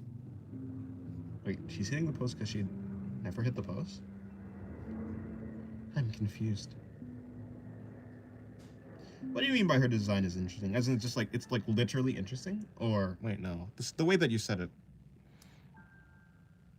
Or did I? Oh, no. No, never mind. I'm reaching. Her design is quite interesting. Yo, is that Nayuta on a plate? As a cover? Is that a real cover? No, that would even make sense. Yeah, that because if that cover says that it's 15. Yeah, wait, if that was 15 and then the 18th cover also has Nayuta but like not on a plate, then there must be a fake cover. That would be actually diabolical though. Hello, Calstorm, welcome to the stream. She's doing it because she would never do it. There's something deep within that sentence I cannot comprehend. There's something in that sentence and I cannot... Yeah, okay, why is it... Yeah, it's certainly not... That wouldn't even be... Because how has that even possible? Anyways.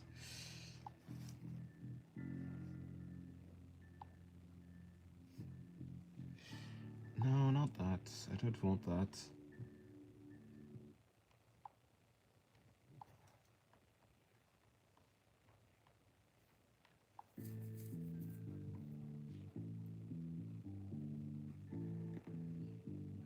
Oh yeah, she has a cool design from Zenless Zone Zero.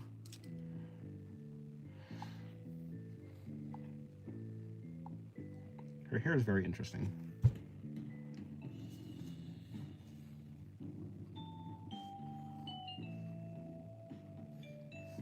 The 6th manga of Chainsaw Man is also a good reference. See you, then goodbye. Oh, you're saying the 6th cover?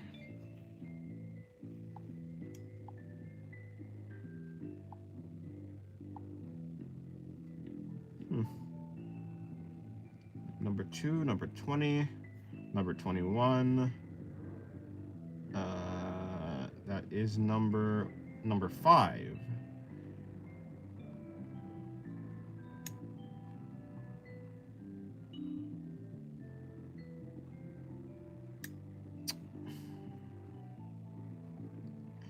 That's number 10, number 12, number 12 again.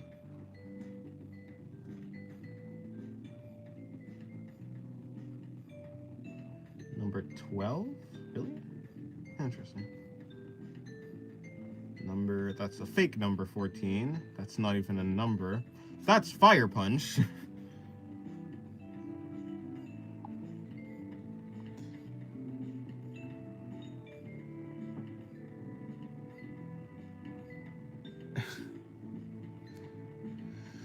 Living on the moon alone would low-key be cool. Seems like it'd be lonely. Also pretty cold.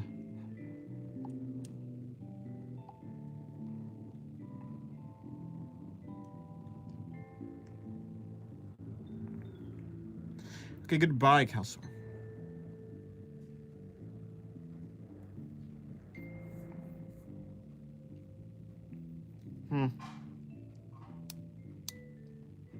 Yeah, I could just look up volume 6 instead.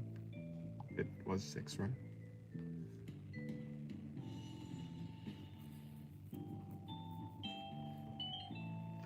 That's number... We have number 1, 8. We have number... Oh, that's 6.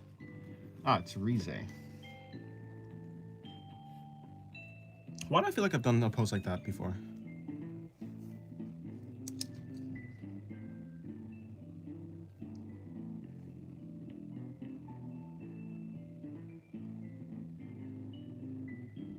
You know, I think I saw that in the store, actually.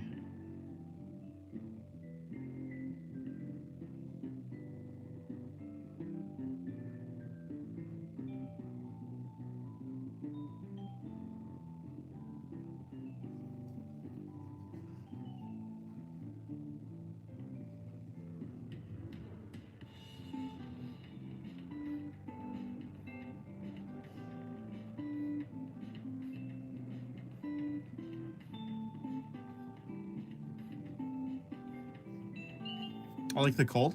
Fair enough. Pretty cold. It might be a tad bit of an understatement. I guess that's just the way of the Deadeye. They don't perceive hot cold like the rest of us. It might be a little cold.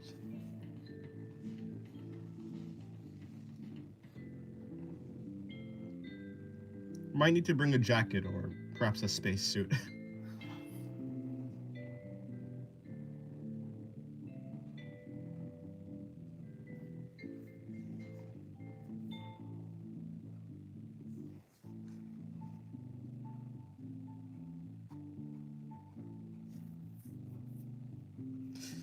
Is 2. Yeah, you did say you're gonna be living alone on the moon. There's no one to cuddle with.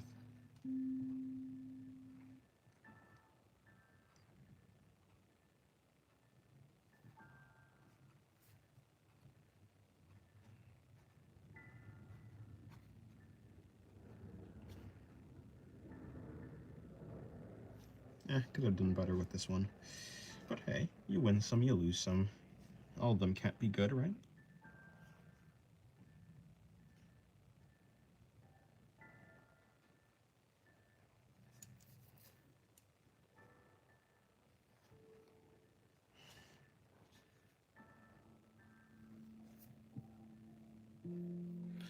I think I meant living on the moon without a complex civilization.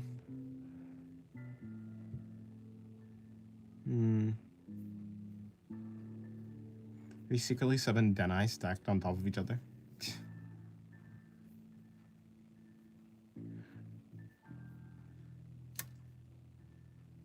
It's your real name, the Denai?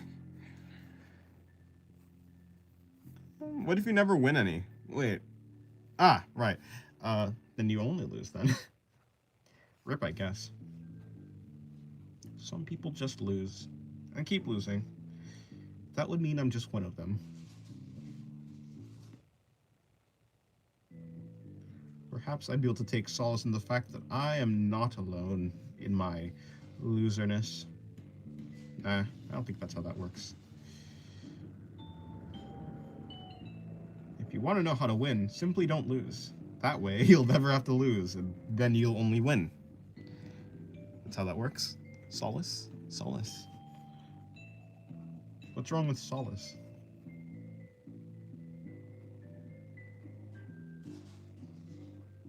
Can a man not say solace?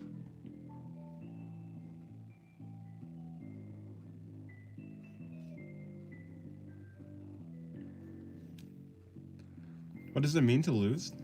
To lose means to not complete your objective. To win means to complete your objective. Although I suppose to lose means in terms of a game. So, to lose, you need to first be playing a game of some sort, at the very least. And then you must not complete the objective of the game. You must fail at the game. Therefore, you lose. Crazy how Solace is the first song to ever be created. Is that true? Interesting. Yeah, that can't be true. What do you even mean by that? That just doesn't seem true. What is the concept of losing and winning? Maybe concepts are actually swapped. Who knows? Life is complex. A concept in a person's brain is the concept. There is no swapping it or anything. Your concept of winning and losing is the concept of winning and losing. You'll never be able to understand the concept in someone else's brain unless they properly explain it. So whatever the concept of winning and losing is to you, that is what winning and losing is. That's what the concept is. There are infinite concepts, at least in theory, or maybe not, but there are as many concepts or that could exist or that will exist as long as you can think of it, that is a concept. So whatever that concept is that you're thinking of right now is the concept you're thinking of right now. You may be calling it the wrong thing, but it certainly is that concept. There is no other configuration of that concept. If you change the configuration of whatever you're thinking about, it's a different concept. What counts as a game? And what doesn't count as a game? A game is what is a game actually? a game is some sort of structure or idea that has an idea of like, okay, a game is some sort of thing that has a goal and a certain set of rules in general. So for something to be a game, you must first have a set of rules, and then you must be able to like follow them or fail or win.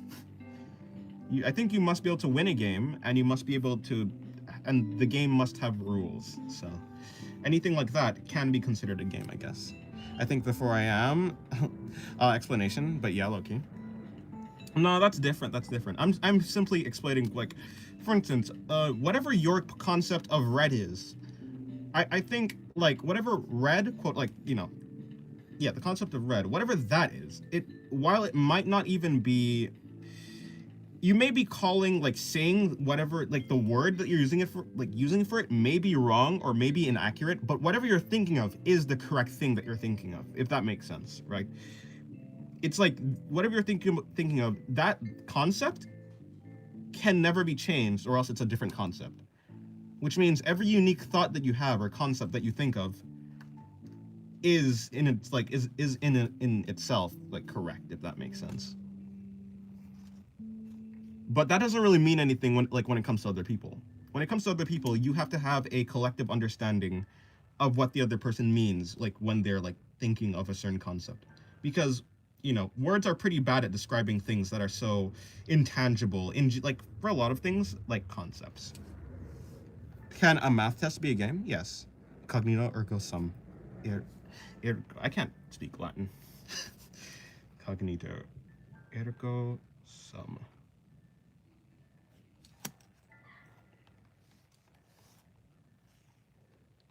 Dennis is Sind, your alter ego? No, that's just me backwards. But to be fair, I never was Dennis, so maybe I'm just Sind. Or maybe I'm not Dennis or Sind. Or maybe I'm only Sind and not Dennis. Or maybe I'm just insert name here.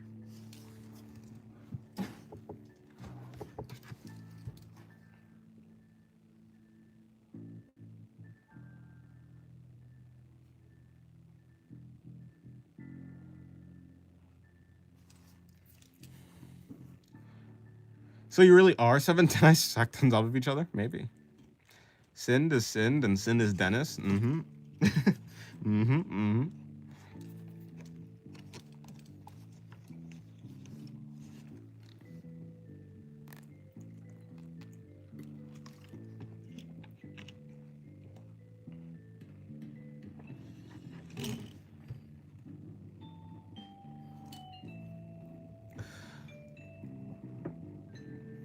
ReZero Season 3 out? I mean, Season 4 confirmed? Yeah, it's been confirmed for, like, a while. Like, it was confirmed from before. I'm pretty sure the moment Season 3 ended, like, Season 4 was already confirmed.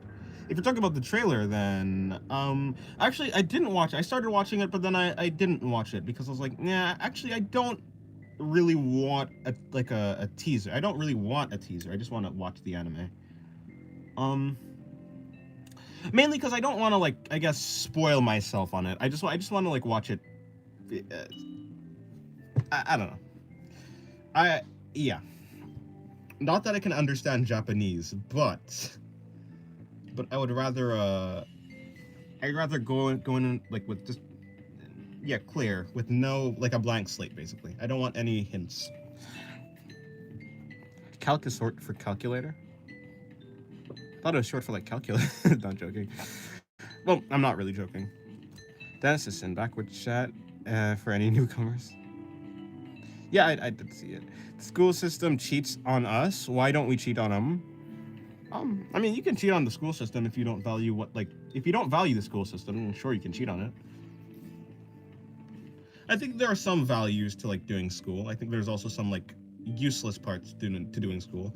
Of course, what I consider useless is, like, what someone else probably wouldn't consider useless, so I guess you have to be able to pick and choose. The problem is, like, children are very bad at picking and choosing. To be fair, I say that, but, like, I mean, like, what's good for them? And, like, also, to be fair, adults are pretty bad at that, too. I think people are just bad at that, so. Basically, do what you will. Do what you will, who cares? Well, I mean, it will be bad for you if like you do something and it ends up backfiring on you. But like, hey, that's life, right? Try to make it the best decision that you can. That way, at the end of your life, you can at least say, well, hey, I tried my best, right? I don't mean like fake trying your best. A lot of people are like pretending to try their best. They're like putting on like a fake act. At least like even to themselves. They're like lying to themselves saying that they're doing their best. But really they're not. So, you know, as long as you're earnestly doing your best, truly, like this is like you're doing really all that you really possibly can to achieve your goal and achieve whatever you want, then yeah, you can call that. Then you could say at the end of your life that you tried your best. Just don't like delude yourself into thinking that you're trying your best when you're really not. Shin prefers to go in without anything. Huh? Oh, yeah, true indeed. Straight peak. ReZero Season 1 is the best for me. I think I like Season 2 more than Season 1, to be honest. Yes, Season 1 had more action, but Season 2 had more lore, and I really, you know, I think I like it more for the lore than for like, you know, and not to say, I think Season 1 had a lot of emotion with it. It had a lot of emotion. It was very new. Like I wasn't familiar with ReZero. But if I really were to compare like the way that I was invested in Season 2 versus Season 1, I would say equal, or Season 2 is like better for me specifically.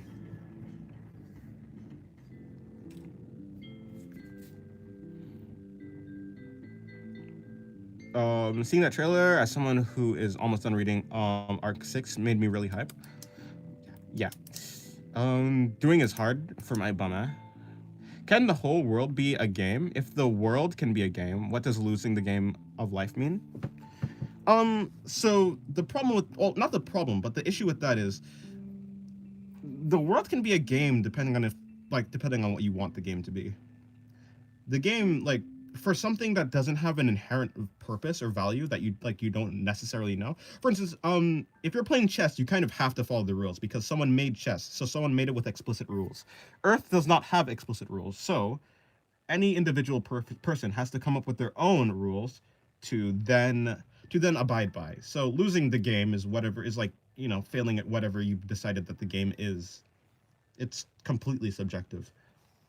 Of course, that is saying it's subjective so far as there is no like creator of Earth or something like that.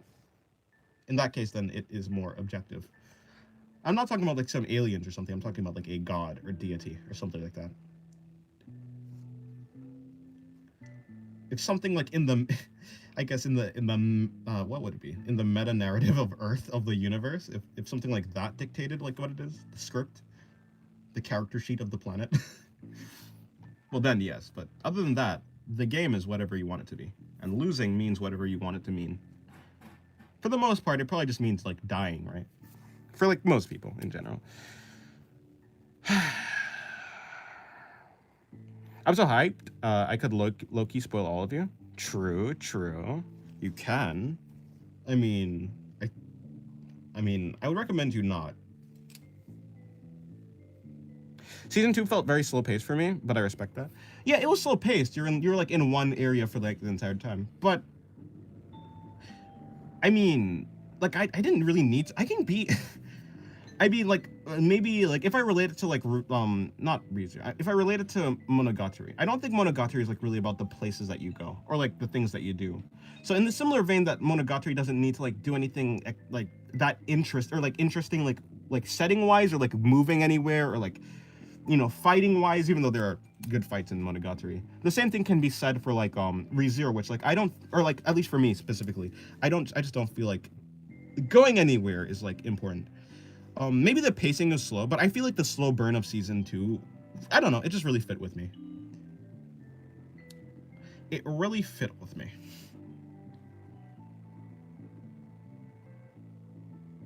I should probably do my best not to spoil it in any case, so I'm gonna shut my trap. I like your Atsu a lot. Thank you, Josek.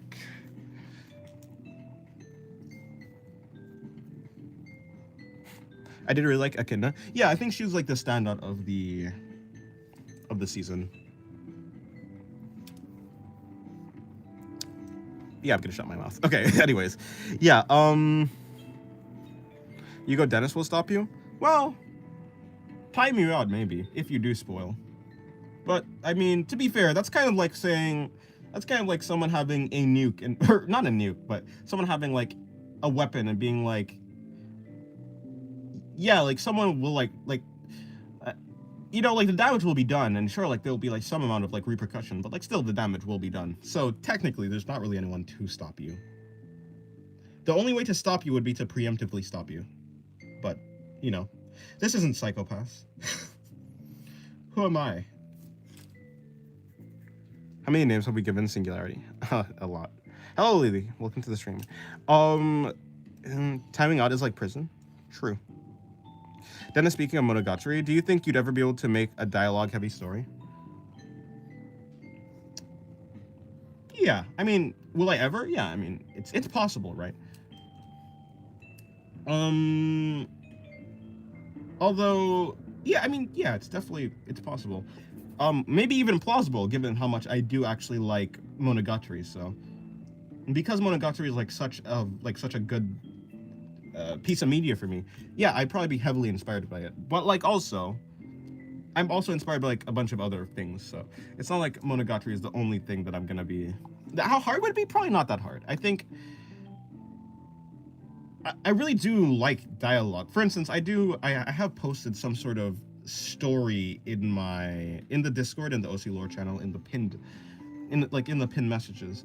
And while the first half is like not that dialogue heavy, it's mainly just setting up the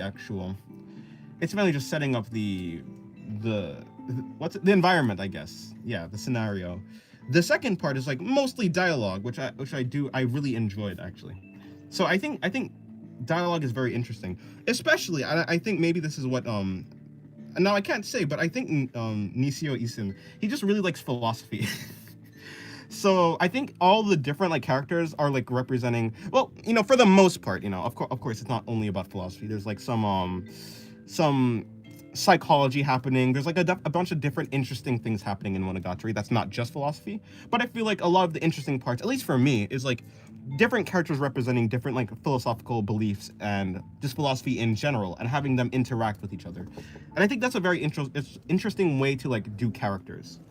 So I think it won't be actually too difficult to do that, given like I actually study up on a bunch of like philosophies and stuff like that, to like create a bunch of different characters with like different worldviews and stuff. It's like very interesting, and then to have them clash would be really interesting too. So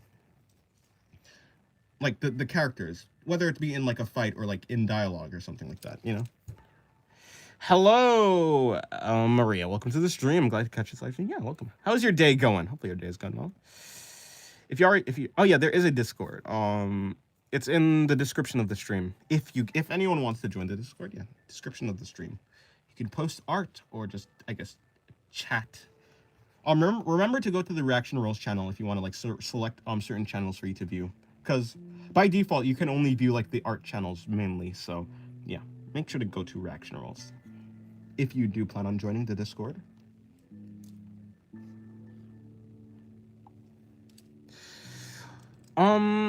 What's the main philosophical question you'd want to ask? It's probably just many. Yeah, I'm not like that. The thing about me is I'm quite the boring person. I don't have like a big philosophical thing that I'm actually like holding on to. Like I'm not religious, and I think that would be like, if I were religious, that would probably be like the main thing.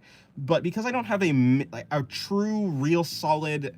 If you've listened to me talk, like I'm very neutral. I'm a super neutral, almost to a fault. So like, yeah, I think I'd have to go with like a bunch of variations of like, yeah, philosophy, just a bunch of different things, having them clash and interact.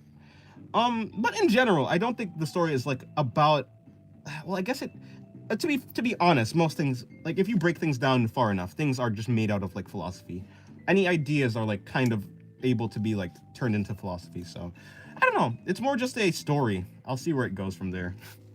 It's more of a character story than anything else, but I will see how it goes from there. Is that true? I don't know.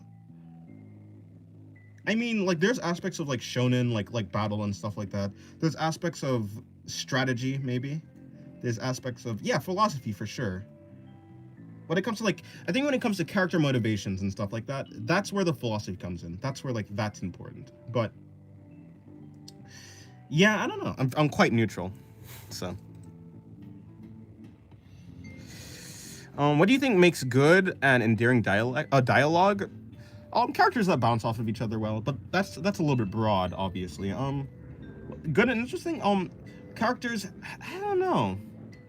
I think in general, I think characters representing an extreme of a certain philosophy is very interesting. Um, or just characters with different. Yeah, just like I don't know. It, it just has to be interesting. There's so many different ways to make something interesting. I don't think there's like one thing I could actually say. I don't know. Like I would say maybe nuance is important, but I don't think nuance is even like important. I think you can be like very blunt.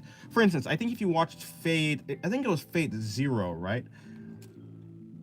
Even the Fate Zero, the conversation between Gilgamesh, Saber was there, and Alexander the Great.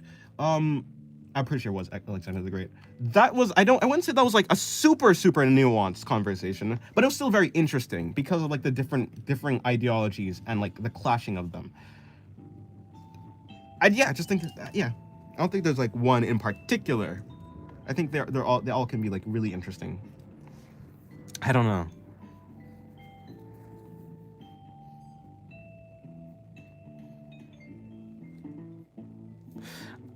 First of all, not your father, but yes, you're gonna have to leave in a bit. Okay, true, natural, Dennis. Your archetype is true. Oh, true neutral, maybe. Yeah, maybe I would say so. I very much like that. I feel like that's a very comfortable position. An easier way to frame it is through the themes. What's the main theme of the story? The main theme.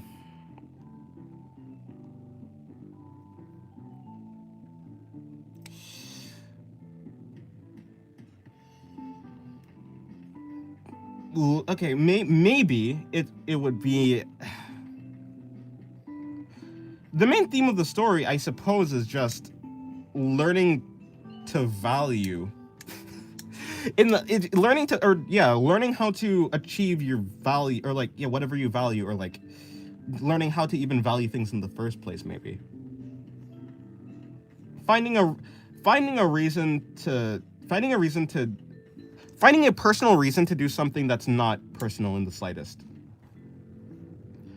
If you were given a purpose, and your purpose isn't actually what you want to do, but it is in fact your purpose, finding a reason to do your purpose that is personal, even though it wasn't like it isn't like what, if that makes sense, like what you originally or like deeply want to do, finding a reason to do that. Maybe that's one. Another like I guess a big theme is like the preservation of I guess valuing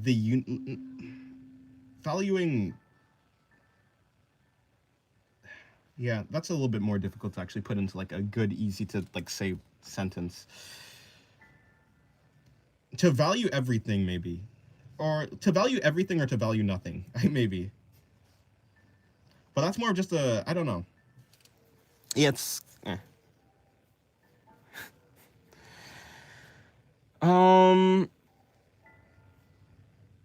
Sin, will you ever be DOS? Will you ever be? What does that mean? Yeah, what ideologies are the characters gonna have that'll clash?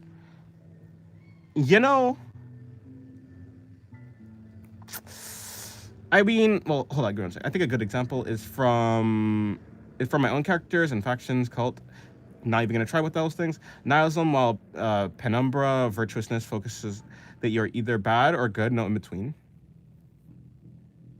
Is there that type of character? A black and white character, as in like with like the morality. Good or bad? Judgment. Well, there kind of is that character, but it's not necessarily like good or bad in terms of morality. As my reader, you're probably thinking about themes right now. I like stories where every character is somewhat right and there is no clear. Yeah, I like those types of stories too. But like to be fair, okay.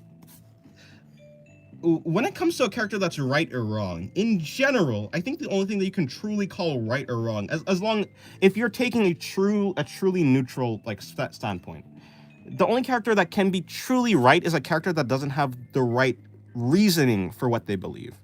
What they believe can be like, I think what a person believes in general, I can't necessarily call that right or wrong, but I will call the reasoning right or wrong, if that makes sense. The only way I will actually like maybe like condemn is like a strong word, but the only reason I'd ever condemn someone to being wrong is if their reasoning is wrong, if that makes sense. Or like, and by wrong I mean like not logical. As a mind reader, yeah, I read that already. As a non-mind reader, you're thinking about Yuko's message right now. True. I'm a mind reader too. I'm just illiterate. It's more on the belief systems. If I were to say, I mean,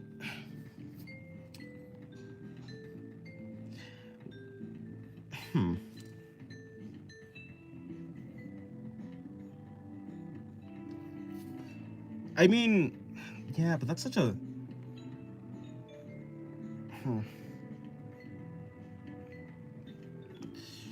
A character that wants their own ideal version of the world. But to be fair, I don't know what that ideal version of the world is. A world with no pain, suffering? I don't think that's what she would want. I don't think that's her goal. To be fair, does the character even know the goal? The character just that character is just technically just following blindly towards a future that they don't even know. They're just full faith. Full faith. No idea what it actually is. So to be fair, yeah, it's very hard to talk about that character. That character just wants power. To be in control. That character also has the same thing. And that character also just wants their own ideal version of the world. I mean, when it comes to anyone, when it comes to any person in general, a person in general wants the world to be how they want it to be. Like, basically every person is striving for their ideal version of the world, I think. Or at least a person is striving towards what they, want reality to be. A person is striving towards what they want. I don't know. Yeah, when it comes, I'd have to I'd have to think really deeply about how to actually summarize a character's motivations. I'm gonna spoil Mushoku Tensei Season 3 right now. I'm reading Volume 13. Do not do that. Nothing is right. Yeah, I basically believe that. Nothing is right. Nothing is wrong. They're just different things. Alright. This page was quite boring. Is that true? Yeah, it's it's a pretty boring page. Although I did like doing it, but it was boring. Yeah, I think nothing is wrong. I think the only thing that can be like challenged is really the validity of like arguments for a certain worldview.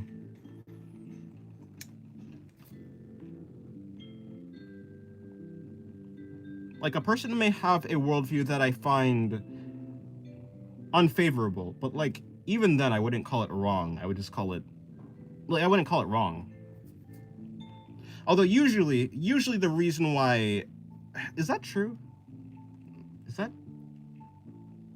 a lot of like a main reason why I think that some worldviews are just like not so favorable is mainly because like they don't have good logic though. If I could perfectly understand the logic behind someone's worldview, I probably would just have their worldview in general. I think. If I could understand someone completely, then I probably would just have their worldview. Which, I've heard that said before, and I'm not quite convinced if that's true. If you could understand someone completely, would you just have their worldview? Is understanding the same thing as belief?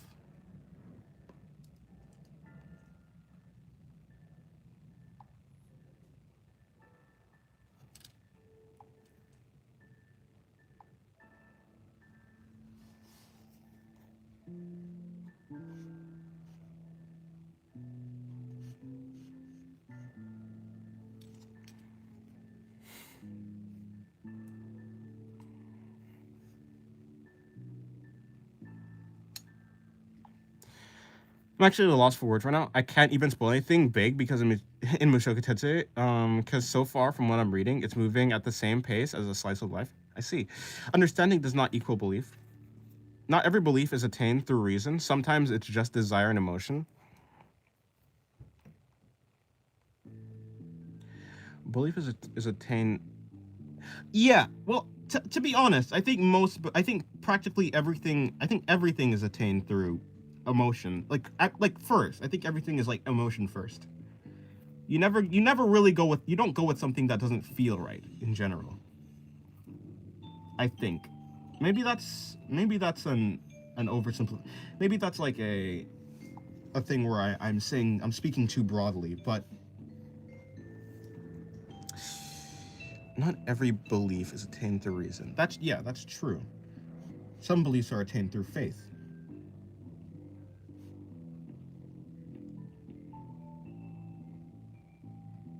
Can you understand someone's emotions without feeling them? Yes, maybe. But I mean, can you truly understand someone's emotions without feeling them? I would say I get why people believe in God, but I don't resonate with it. But is the not resonating with it understanding? Maybe when someone says something like understanding, maybe there's like some amount of like feeling what they feel as that being what understanding is. Can you truly understand someone if you don't feel what they feel? I don't know. I think I can understand someone. Can I really though? To a certain level, I feel like it's like illogical. But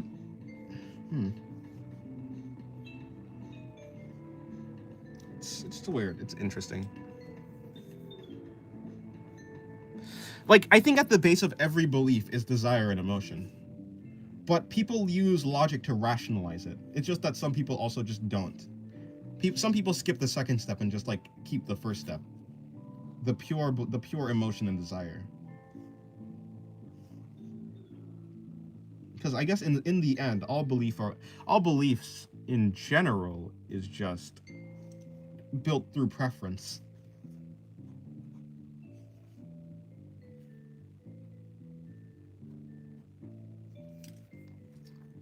Most religions like that, I'd say.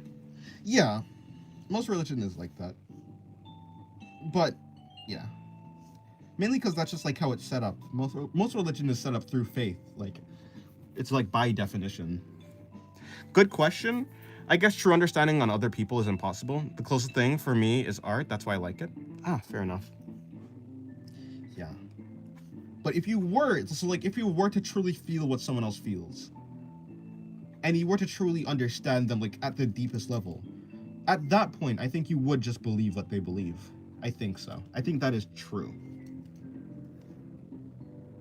Now that I've like, I guess, broken down the thing.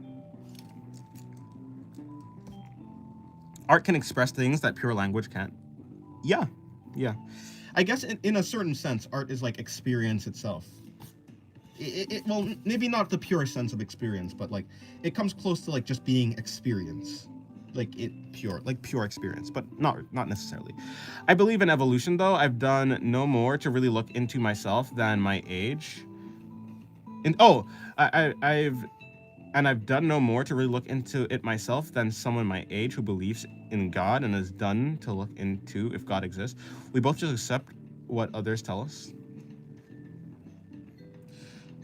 Yeah, but like, okay. In general, I think in theory God can exist without with evolution. I don't think evolution necessarily needs to disprove God. I think in general, for like, yeah, a religious person, it depends on the religion. Depends on what the religion specifically is saying. But for like the broadest sense of maybe like Christianity, I don't think evolution disproves God. In fact, I think in general you can't necessarily disprove God. You can like probably disprove like logical fallacies or like maybe contradictions or something like that. But when it comes to like the just the belief that there is some God out there you can't necessarily disprove that.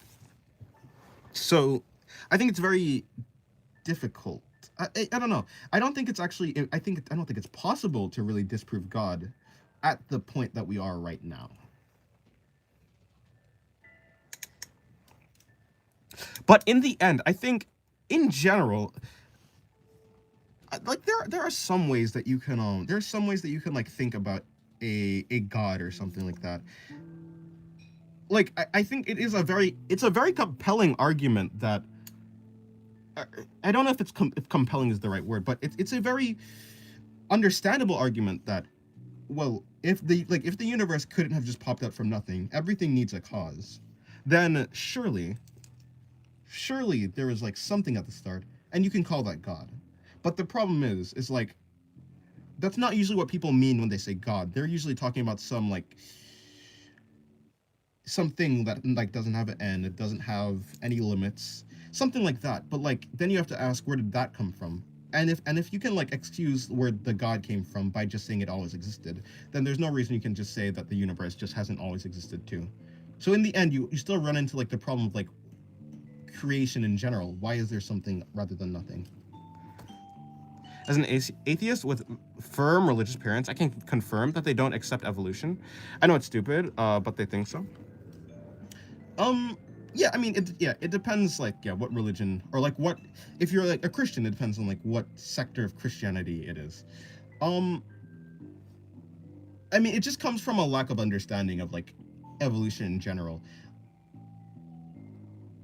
It also probably comes from like some level of confirmation bias, but I mean, people are people, so you're never gonna really be able to escape that. At least some people are not able to escape that, and that's just how it is.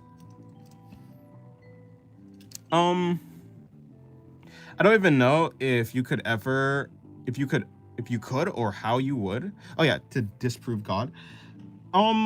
Right, because the thing is, even if science, like, say science explains everything, like literally everything, you still have to explain why the universe exists. Like, you have to explain why the laws of the universe are the way that they are.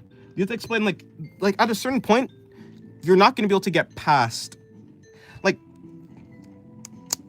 it would kind of be like science is kind of like being in a video game and explaining all the code that's like in the video game. But after a certain point, even if you have every single line of code of the game, you're not actually going to be able to like understand or even summarize or be able to disprove the fact that there's probably someone who created the game in the first place, right? Why is the game there in the first place? Why is the code here? And I don't think that's like an answerable thing. So it could be God, or it could just be some cause, some other cause. Whatever the cause of the universe is, you could just call that God. When it comes to the religious sense of God, I think that's way easier to disprove, because in general, when it comes to religion and religion in general, religion just doesn't just say that there is some entity that created the universe. It says that there's some entity with these sets of attributes, and then that created the universe. So basically the more substance a person gives to God, the easier it is to disprove that God specifically. But the concept of like the purest concept of like a God or a deity or like a creator of the universe, that's quite difficult to disprove and basically impossible, I would say.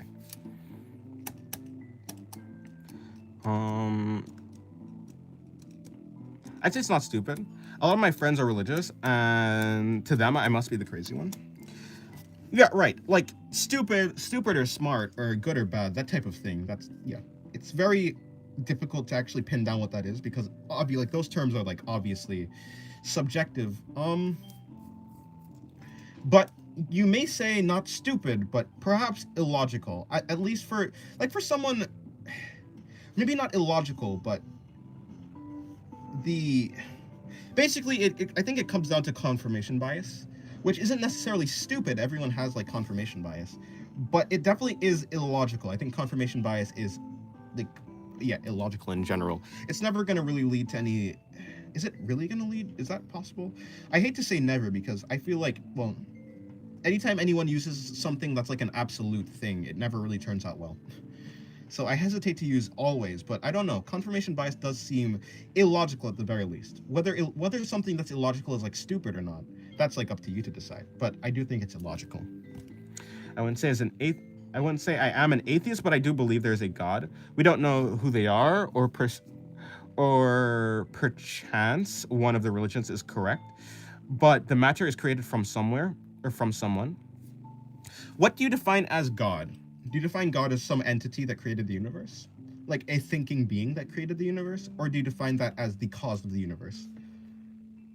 Because, a god, like a deity, when it like pertains to religion, you can call that the cause of the universe. But that's like definitely different than a thinking being that purposefully created a universe because it wanted to, rather than a like a set or like just the cause of the universe. Because the cause of the universe can be anything. In the first place, there is a way that you can have a universe without having a god. If that makes sense. It's like the dogma, which says if God makes a stone who he can't hold, if God makes a stone who he can't hold, if he can't he's not omnipotent, and if he can, he's not omnipotent anyways. But they say never mind. Yeah, I think that's a pretty bad argument against God, if that makes sense. So like in general, when someone says omnipotent, that means you can do all things, right? You can do everything that you can do everything. But contradictions and paradoxes aren't things. Like contradictions and paradoxes don't really exist, right? So to say someone could do everything is not the same thing. You can't really say that a person can do everything and they can do things that don't exist. Like one of them makes sense where you can do everything that is possible, and the other one is you can do everything that is impossible. But by definition, things that are things that don't exist are like they're not things, right? So I don't know if that's like a good argument against God in general.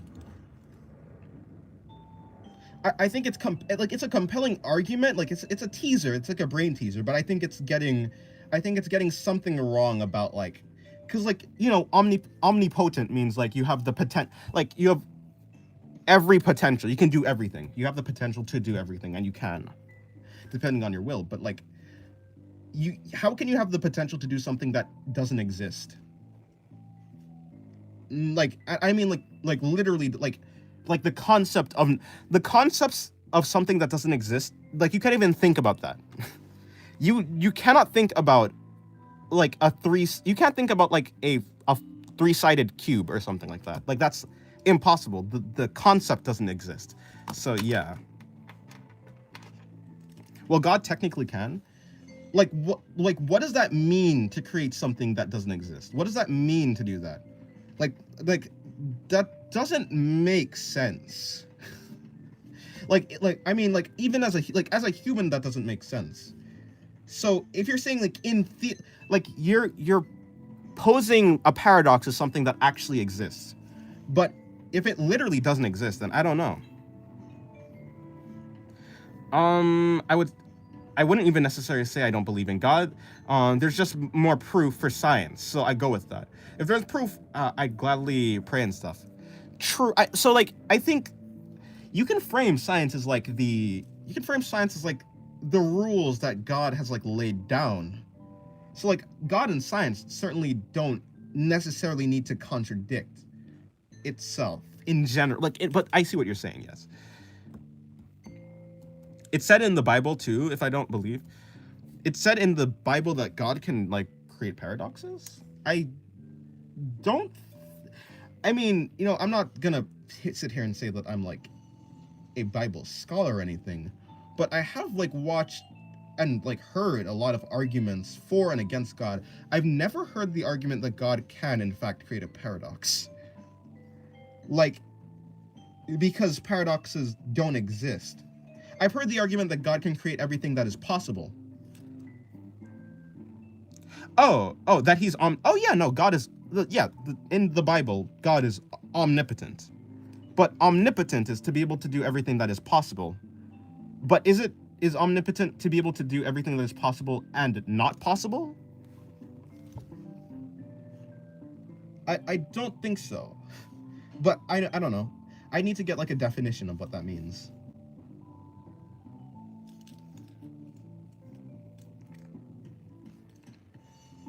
Like, I genuinely think that paradoxes do not exist. Like, paradoxes aren't even a real concept, if that makes sense. Like, you can think, like, there's a lot of that you can think about. And that's not to say that God can't think about things that humans can't think about if God did exist, right? Like you'd probably assume that God can think about something that like a human can't think about. But even in that case, like even in that sense, God can think about everything. Like God has the knowledge of everything and can do everything. But paradoxes and contradictions aren't things.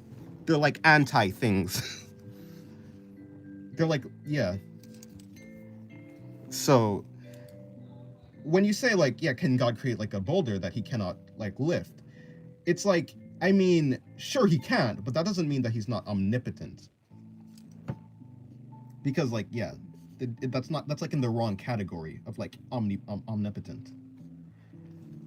Now, I'm not religious, by the way.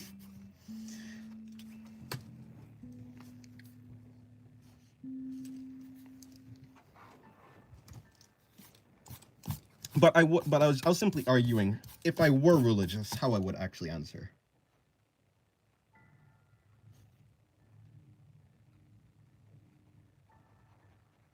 But I think I think there are definitely some like real there are some real things that like don't make sense, at least for me, because I haven't thought about it. But it'd be like prayers. Like Alphabot said that he would like gladly pray. But like if you think about it, if a god is omniscient and omnipotent, knows everything, knows what's gonna happen, and can do anything, what does your prayer matter?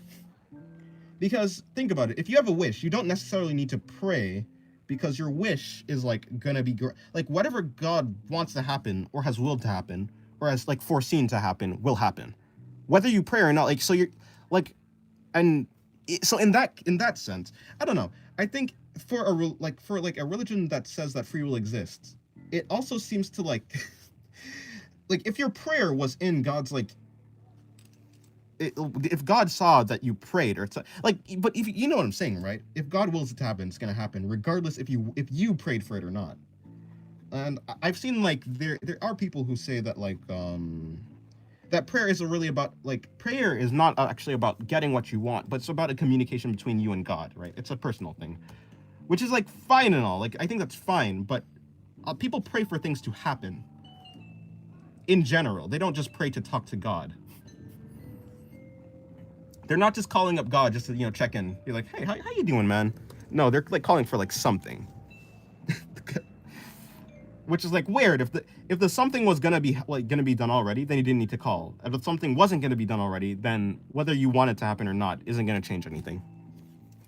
I mean, I just mean praying as in proving I believe to a higher being. I don't mean like wishing for something. Oh yeah, well, fair enough. But like still, like people in religion do pray for like things to happen.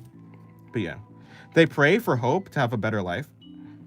But I mean, look, if I were religious, if I truly believed that God knew everything, is all powerful, and everything that God wants to happen will happen, I would simply live my life with like faith that what God, like, okay, basically, if I were religious, I would essentially be a person who lives my life carefree, because if something bad happens to me, let's lay out the character sheet of God.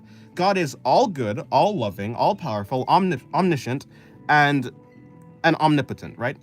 I think I already said that already, but if that's the character sheet of God, if something bad happens to me, then it is good. If something bad happens to me, then it's good. If something good happens to me, then it's good. God wants anything that happens to me, God willed it to happen or allowed it to happen. Therefore, I never actually have to worry about anything. I don't have to pray because, well, God has handled it, right? So like no matter what, everything that happens is fine. Whether I die today or I die tomorrow or something terrible happens to me, like if God willed it and God is good, then I don't have to worry about it. Basically, is how I think. But I mean, I think the religious like explanation to why people do pray is, or like not even that. The reason why people are uncertain, even like religious people, or like worry or like have anxiety, is because humans are like imperfect and not perfect believers. So because humans are imperfect, they have an excuse or an out to be like why they worry or why they like, that type of thing. But like in theory, the perfect like follower of religion for that type of God would just live their life carefree. If something bad happens, it is in God's will, so it's all part of the plan. Would you still act or do nothing? I think it's for connection and peace from my experience. Yeah, like it's for like connection between God and stuff like that. But like it's still like for praying for things to happen, that doesn't make sense to me. But just praying for connection, I would understand that. Yeah, like would I think I would still act, right? Because in the end, I still want to enjoy my life, right? So you do things in accordance with God that also like makes you have the best life possible, right?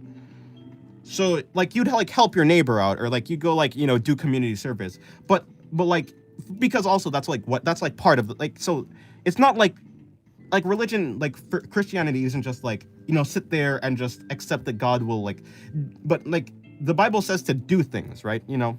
Help out your community, love your neighbor, which in the context is like, in the context of when that verse was said, was not as loving and nice as most people say it today. But yeah, for like the meaning like that people take from it, that type of thing. At least I'm talking about like Old Testament, not New Testament. When someone says like, yeah, like love your neighbor, like those are things to do, like help out the environment, spread the word of God, that type of thing. Those are like things. So like even if I didn't want to do something, if that makes sense, first of all, I think I would want to do it if, supposing I did believe that this all-powerful good God does exist and the Bible is true, I would want to do what the Bible says, which is help out my environment, make the world a better place, that type of thing. Those broad like strokes that are like so vague, but like, that type of thing. But yeah. Like, I'd become an instrument for God, if that makes sense. Even though that like doesn't necessarily make sense, because God is all powerful, so what do I need to do? If God told me to do something and I did believe in God, I would do it, right? Because if God is all good and all knowing, then surely God knows better like than me. Surely I do not know better than God in that case, and I'll do whatever, right?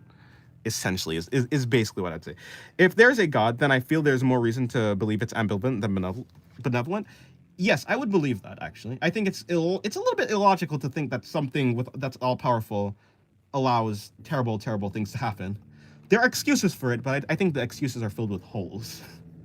Yeah, I think ambivalent is probably it. I wouldn't say like it's all evil, because if it was all evil, then we probably would just be in hell. Or maybe we are in hell, who knows? No, but I don't think this is like, if the God was all evil, I think we'd know that there is like actually something that's out there that is trying. I think we'd get more of like I have no mouth and I must scream type of situation. Like, I think that would probably be like what we're in, rather than a situation in which we're like mildly happy, or like some people are mildly happy, mildly unhappy, very unhappy, or very happy, that type of thing. It wouldn't be so neutral. There wouldn't be such an even spread. Or even like there wouldn't even be like happy people in general. So yeah, I don't know.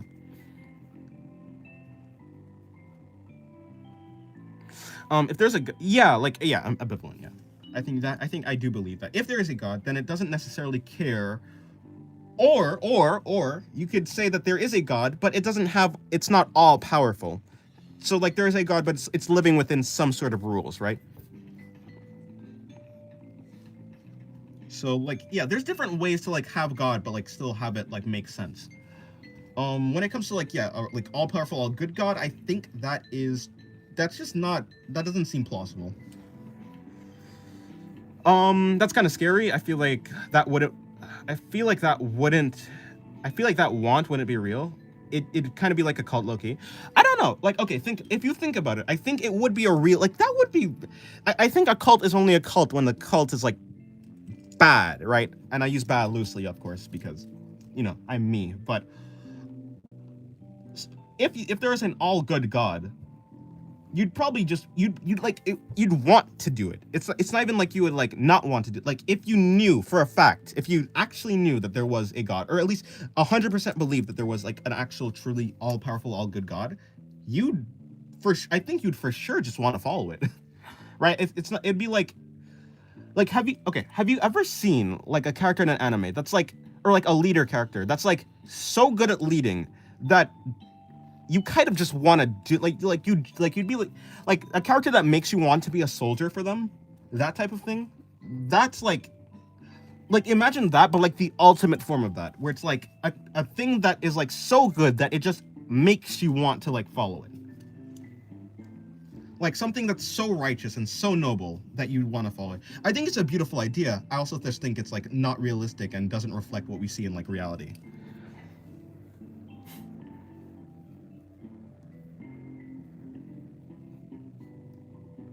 That's one of my favorite Laxu drawings. Oh,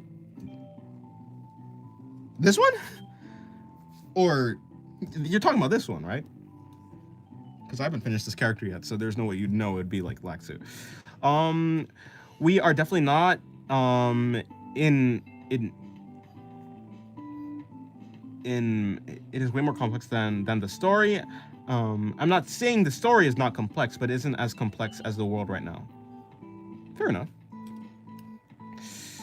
The best part is that there's a lot of religions and they all make sense, but only one is real. All maybe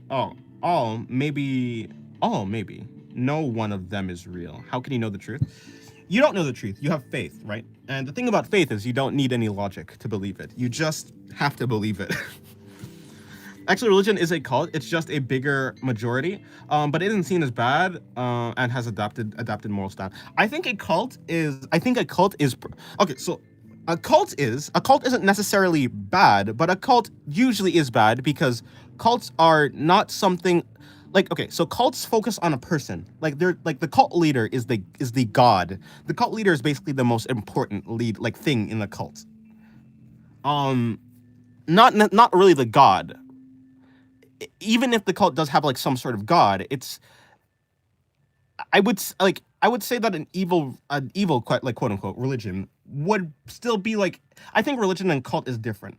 I think a cult is more like a focus on the person, like a cult leader, whereas the religion is more of a focus on like something above. Even if they're both evil and they both have similar mechanisms between like what you do, I think there's like a difference. I definitely think that there's a lot of overlap between the two though.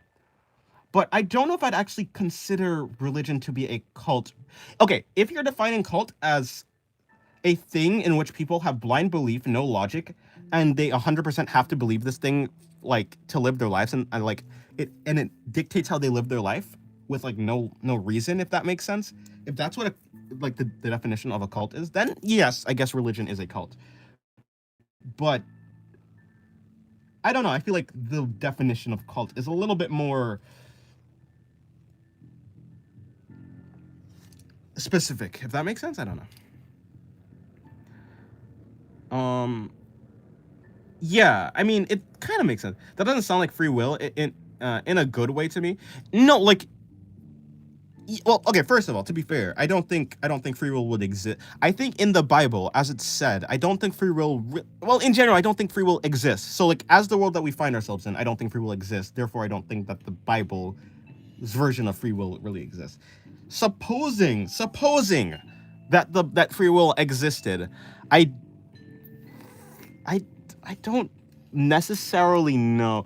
I think there is a sense in which I think if you actually believe something to be 100% good and 100% like beneficial to you, even in the most selfish way, I think you'd still want to like follow it, if that makes sense.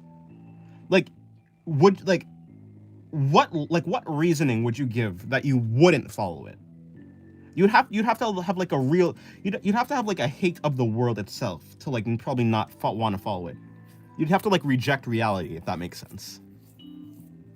I think it's definitely free will. Like, if free will existed, I think it would be free will. But I don't think free will like even exists in the way that people use free will. I don't think it exists. I think people just have will, and people choose. But I've been over this anyways. I prefer your preferences go back to nothing. So no free will, lack of free will.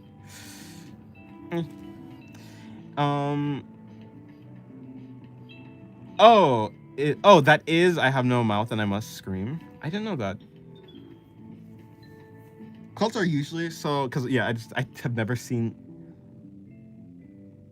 Never see that. I don't know. That word is just it's so odd to me. It doesn't really look like a real word. cults are so cults are usually bad, and they find out how to keep you in the cult and less free will. Is a cult religion? Religion is the majority, while cult is the minority. Is a big complex.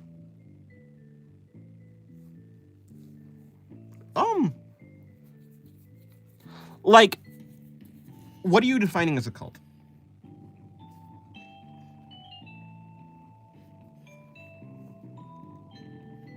By the way, the lives are becoming always deeper in the last days. I'm liking this a lot. I mean, yeah, it just kind of comes. It's random whether the life is deep or not. Just it kind of depends. I think in the Bible, it's just like God sets the pieces down and it's up to you to do what you want. Maybe the random bad stuff is his choice, but beyond that, he doesn't predetermine stuff. The following God, because he's so noble and morally correct and stuff, is kind of scary to me. Sounds like manipulation. But how is that? Okay.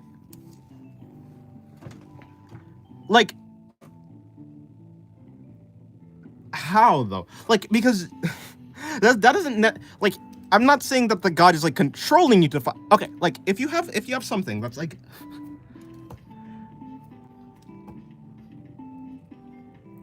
how to say, if there's a person, okay, first, if you have a leader, if like the leader of a group is like just a really, really good guy, let's say it's a really good person, like let's say there is literally the hypothetical perfect person who actually means no harm, only wants the benefit of his group, and actually has the means to achieve the how to say, the prosperity of his group. Are you saying that you're scared of being in the group of the guy that's like literally all good with like no problem? I don't know. Like, I don't know if that sounds necessarily logical. But yeah, in the Bible, yes, God does set down the pieces, which is humanity. But God also has like people say this all the time, like God's plan is an actual thing. Like people say that anything that is not in God's will doesn't happen, in a sort of way. Like anything that's not in God's plan doesn't happen. Like God does have a plan. And so in the Bible, I think the plan is essentially, at some point there's going to be like a judgment day, the rapture, and the plan is the humans will be redeemed and be let into heaven, and then the remaining humans that are like not, I guess, accepting of God are going to go to hell, essentially. Or something similar to that, which is like, that's definitely a plan. Like God definitely has an end goal if in relation to like Christianity and stuff like that. A belief system which can be either good or bad, but with a smaller group. The second meaning, but with a smaller group. The second meaning, as you said, is typically ruled by a narcissistic leader, which do bad things. What the majority say is bad. Yeah. Maybe it's just the way you said it before sounds good, to be fair, and illogical. Maybe it's the way you said it before that sounds good, to be fair. Oh wait, no, and illogical or logical? Well, in any case, yeah, like if there was like a group out there with a guy or a leader who only wants the good of his group and only wants prosperity for his group and will never backstab you or do anything like that, and they only will like help you, I would follow that person. But yeah, I've been drawn this whole time. Okay, goodbye, Lily. Have a good day. As an example, both religion and cults have sacrificing, but one is more extreme while the other is correct in other. I don't know. I think because like yes, both religion and cults have sacrificing in general. Although I think the sacrificing part is just part of being like, I think humans just like the idea of sacrificing things, which like I don't think sacrificing is necessarily part of like a religion. That makes sense. I think it's just like a noble, or not even noble, but like it's just the way that people think. People think that like sacrifices are important. So if sacrifices are important, then naturally a god would want sacrifices or something like that. I thought God's plan was just a rough outline, but not every action is predetermined. Yeah, so I think God's plan is like an outline, like you said, but like God's plan will happen. Like the end result is the same. However, however the universe gets to the end result is like dependent on, I guess, people in this case, because I guess, you know, for religion, for a lot of religions, people are like like, even though yes, God is like the most important part, people are also a very integral part of the religion. So it's like people are the things that people have free will, quote unquote. Even though I don't think that's necessarily true. But somehow in God's will, God's plan is going to happen. Like the outline, like the end result is going to happen. I don't know if that's like, I don't necessarily know how that actually works with free will, because if free will was actually true, then God's plan is more of a probability than an actual like thing that's going to happen, if you know what I'm saying, right? It's more like God has set up a simulation and it's just like RNG. But if God has it'd kind of be like if you already have an endpoint and the universe is going towards the endpoint, and the thing that's driving the endpoint are people. So if this is people and people have free will, and the free will somehow all like lead to this, then did people have free will even if their free will leads them to like a certain thing? I don't know. I definitely would follow that person too, to be honest. Maybe the contrarian me, just to the wheel. Yeah, like that's what people say that God is. Like, God is that all good person who will never backstab you, who only wants who only wants your happiness and prosperity. I think the apprehension that comes from a lot of people is like, of course, people want control. So it seems people want control in like a kind of, it's like I think it's pathological in the way that people want control. It's like a thing where like it's literally baked into human. Your want for control is out of your control. If that makes sense. Like you don't have control over your seeking of control. But in general, I mean, yeah, like I don't know.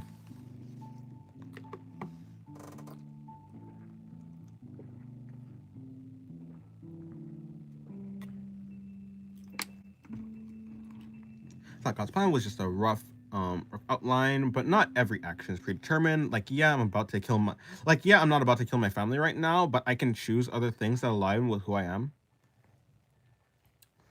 Yeah, but like somehow or other, like, yeah, some way, it's gonna somehow end up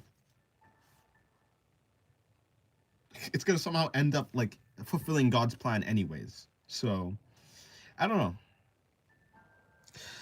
It's weird because if humans are important, then humans should have like a decision in like which way which way the arrow goes. But it seems like the arrow, like we're like, according to religion, we're reaching this point anyways, even if the thing that has free will can choose otherwise. So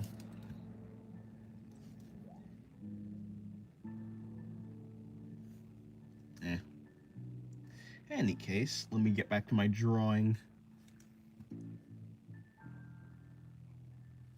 It's been 2 hours. All right, I see. It's about 20 minutes left until it's...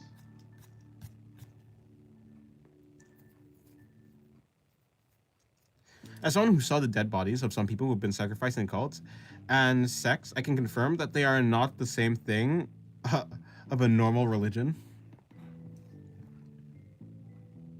Well, yeah, I think cults are, I'm more like biased towards the definition of like a cult being a organization that is mainly based on like a narcissistic leader, whereas a religion is some sort of like organization that's built like, that's like valuing something outside of like the human, like any human. So like it's more like, yeah, like the god is the most important part. Even if the cults say that the god is the most important part, I feel like the cult in practice still values the humans. But in the way that you've kind of said it, I think also most religions also do function like a cult, in which like where do you get the word of God? You get the word of God not through God himself, but through people, right? Like priests and pastors and yeah, things like that, right? And usually these people are at the top or like higher up in the religion. So it definitely is structurally the same. Or not structurally. In like I think the result is the kind of the same, in which the people at the top benefit and the people at the bottom follow. But it's the ideas that the ideas that drive people to do if that makes it. But like I think in the way that I just defined it, yeah, religion would kind of be like a cult.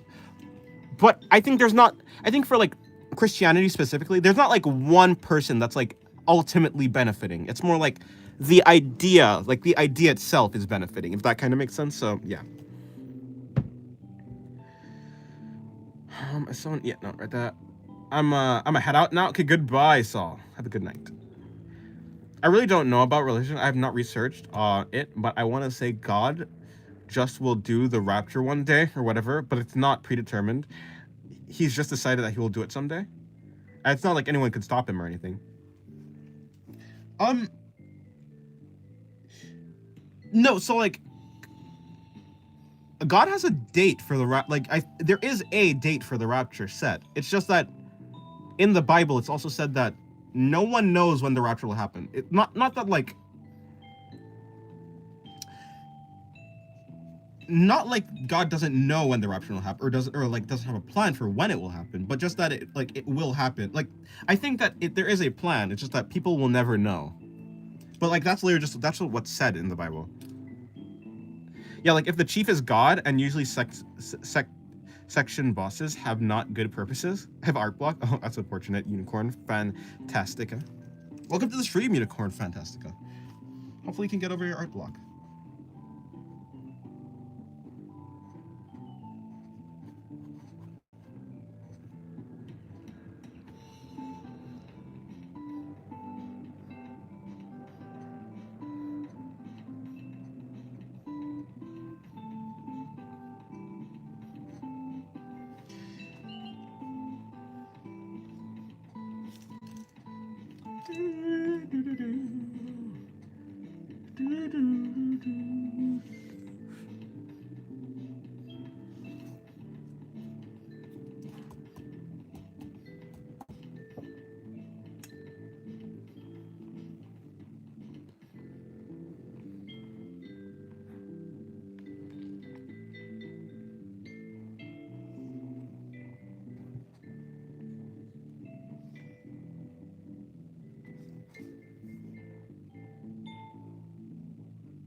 If I believe in it, it would believe there's a date, but I don't think it's like he's choosing that date.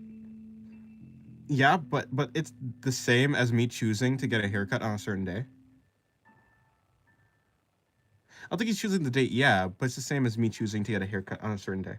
Obviously, with God, he's almighty. It will happen, but he has not written the future or something.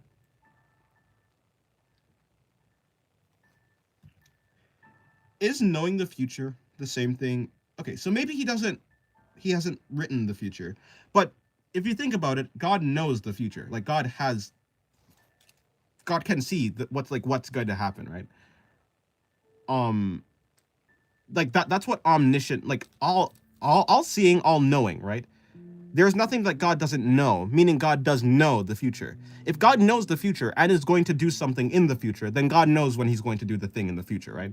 If he knows a future and knows everything, then he knows when he's going to do the thing. So there's no uncertainty with God, meaning there must be some amount of meaning that I think there is a date because he knows the future, if that makes sense.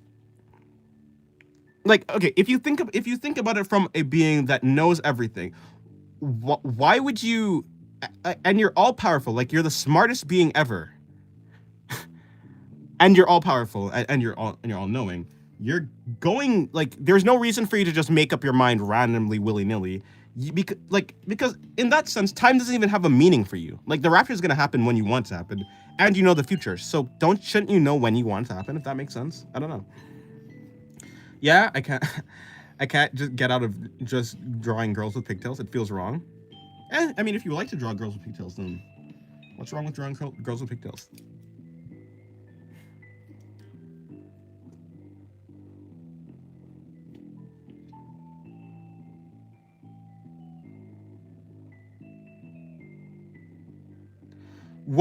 What is a lotad? Not a leotard. I thought that was leotard, but no, that's a lotad. I'm not denying there's a date that does make sense. I just think he's not legitimately guaranteed it to happen. But like, there would need to be a purpose in that, right? Unless God isn't like a logical being. If God is not a logical being, then sure, I guess there doesn't need to be a purpose in it. But knowing the future does imply that, like, okay, if God knows the future, then God knows what he's going to. Well, I don't know how to explain it properly, I suppose. It doesn't necessarily make sense how, like, a God would know the future and also not have a plan. Once again, it could say in the Bible he does set the future. I'm pretty well, it's said in the Bible that God has a plan, and the date of the rapture is a day that no human will know. But you don't. Yeah, well, whatever.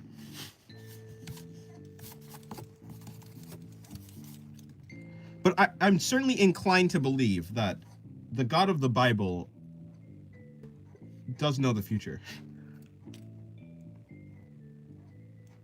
And I mean, not does not, but knows the future and also has, like, a plan. And maybe, like, no, but that doesn't make, okay. And here's why it doesn't make sense, right? Here's why it doesn't make sense to me. If you know the future, even if everyone has free will, there is an end, like, there is an ending that like, okay. Omniscience doesn't make sense if you can't predict people.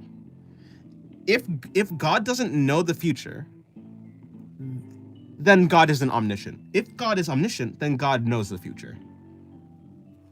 If God knows the future and God knows what he wants to do, surely God is going to, like, have it doesn't logically make sense is the problem, right? That's all I'm saying. Like, I'm not denying the fact that it could be true. It just doesn't, that wouldn't necessarily be a logical God to me. Which, I mean, to be fair, I guess the God doesn't necessarily have to be logical, but whatever, cool. Religion is really confusing because how do these people know this? I just noticed there is a zebra on your pen. Yeah, it's a zebra pen. It's that's the brand. It's a zebra pen, Z-grip. Predicting is not choosing the decisions. Yeah, like, God isn't choosing the decisions of. Okay. Well. Okay. Okay. So I think, okay, if God is all powerful,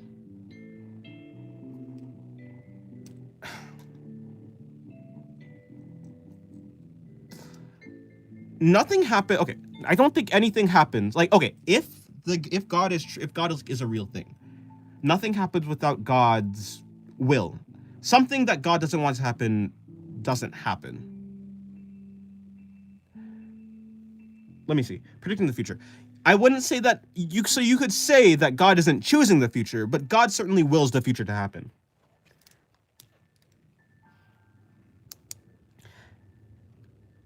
Reacting to the future, like, if you know the future and you make a plan according to it, it's not the same thing as choosing the future, but, like, it kind of is. If you're God, it's kind of the same thing, because a God, like, something that God wants to happen will happen. Something that God doesn't want to happen is not gonna, like, if that makes sense. It kind of turns into, like, a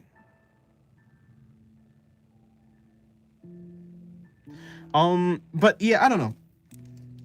It's probably just if I mean we probably just have two different like ideas of like what that really means. What we probably have two different ideas of like what it means. But I think in general, if a god is like all powerful, a god would anything that happens is like according to the god's will.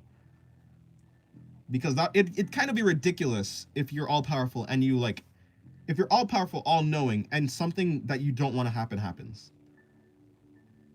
In the similar vein to how a person cannot be forced to do something, it wouldn't make sense how a god would be forced to do something either. Therefore, if something happens, it's because God wants it to happen. Yeah, how do these people know this?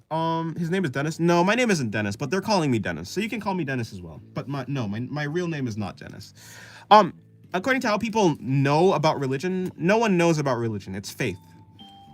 And what faith means is people believe in something without having any reason, like real reason to believe it. So like the ways that people claim to like know, ways that people claim to know that like God is real is like through, like for instance, hearing the voice of God. That's like unprovable, like that's unprovable for other people. Like right now I can say that I heard from the voice of God. It just depends on how like credible you think you are. So I mean, in history, it's just been like really important people who have claimed to like understand God or claim to like see God or claim to know of God that has written about God. And these people, because they were important and people believed them, that's just like, but no one really knows, right? That's a thing. Yeah, but I hate the fact that everything is already wrote. I don't believe in this, but if everything is real, think how sick it is. Oh, but if it is real, you'd have to explain why it's sick. I'm the type of person who thinks that like things are like the ending of the universe will happen. Like whatever the end point of the universe is, it was kind of already determined to happen. I guess it's like this determinism in a sort of way, right? Basically, I think of the universe as like a math formula. If you started the universe with a certain amount of variables, and the variables have a certain value, the formula, like the ending of the formula, is dictated by the starting scenario. If the universe has a start, quote unquote, in a sort of way, so therefore the end is determined because of the start. In a sort of way. But yeah, this is just going off of like what I understand. You can get into like quantum physics and be like, well, quantum physics has like an idea of randomness, but like even if you take into account the idea of randomness, I mean, for instance, people don't even know really what quantum physics is, so like that's not even really a good explanation. People don't actually have a true understanding of it, so it's not really a good argument to argue quantum physics. You could argue if quantum physics like enables randomness, then the ending point of the universe is defined. I mean, it's not defined. Then it's not defined.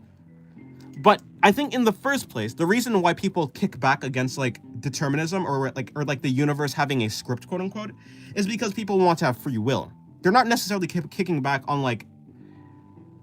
determinism, but they're kicking back on like the lack of control, which is like kind of what like Alphabot was saying. People kind of instinctively fight against like a lack of control.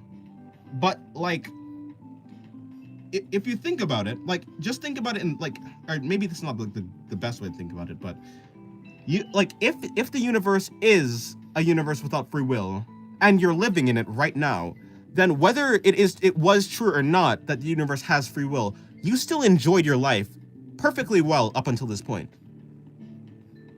So you can just continue doing that. But yeah. Imagine at the end of the universe. Imagine it is the end of the universe, but the shock of it has caused us to develop schizophrenia and our brain entered damaged repair mode. Why should everything be already wrote? Why can't we change history? Like if everything we do has no sense, it looks incredible. Like if everything we do has no sense, it looks incredible. But it had to happen. Why? Why does something having to happen, why does that make it less valuable? Why is a universe that is determined already less value than a universe that is not determined?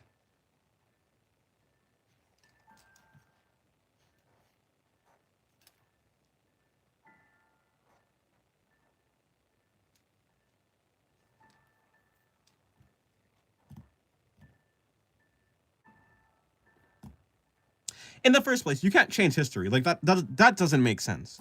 Like history is in the past. You right now cannot change history. You can maybe say you can make history, perhaps. And sure, you can. Everyone can make history, given they actually achieve something great enough, but that's not really what the argument is. It's just control, Loki. People like agency, me included. You have agency. Like, you can choose, though. Like right now you're choosing. What, like, whether or not this free, like, okay. I mean, I've already been over, like, the logical reason why free will kind of cannot exist in, like, as we understand it, as the way that you use free will, as in, if free will is the ability to change fate or to go against fate or to go against, like, the starting conditions of the universe, that's kind of ridiculous. At least in a logical sense. I'm not saying it's ridiculous in an emotional sense. I think that I think it would feel really good to, like, believe, not really, okay, not for me, actually, to be fair. I don't actually really care about that. Because right now, currently, I'm enjoying my life perfectly fine. But I understand why, but, like, it doesn't make logical sense why, like, I understand the instinctive fighting against it, but logically fighting against it kind of doesn't make sense. But religion says the future and everything is already wrote. Yeah, but, like, science, like, in a sort of way, science kind of says that as well. If you think about science, and science is that, if science is, I mean, like, math is part of science. If you think about the universe like a math formula, if it has a start, and the start had a certain amount of, like, energy, a certain amount of direction or spin, like, all the attributes that happen at the start results in something else, right? You don't just, like, the process is determined. Unless you add in a hint of randomness, which you don't actually understand randomness. You can like want to believe randomness, but if you're going off of pure belief, you're doing the same thing as, like, someone who's religious, which is just relying purely on faith. If you want to rely purely on faith, that's fine. But, like, there's no logic there. That's just, like, something that makes you feel good. Which, like, isn't necessarily, like, a bad thing, but, like, if everyone just did what made them feel good, I don't know if the world would be a good place or not. I think logic takes a very strong stance in the world. If everyone did things, if you could hurt someone because it just felt right, or if you could, like, just do things because, oh, I believe it to be the case, or that's just my worldview, without any logic, I think the world would be a way worse place. I think the value placed on logic gives the world a way better, like, by better, I mean completely subjective, and in my, like, for what I feel is right? For my worldview, it seems like, and like, the goal is, like, the prosperity of humans in general, like, the quality of life for people going up. That is the goal. That's, like, yeah. If that's the goal, I think we need logic. And it doesn't necessarily make sense to have logic in one area of your life and to discard logic to another area of your life, if that makes sense.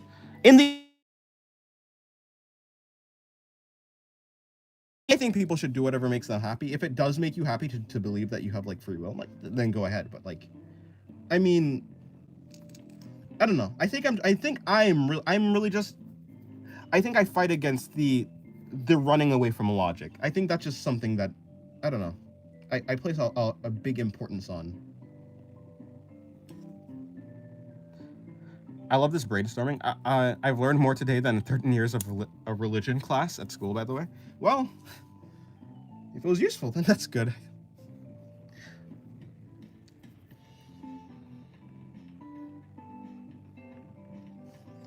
Like, I don't know if you were here, but I will walk through. So, like, for instance, let's say that the universe, okay.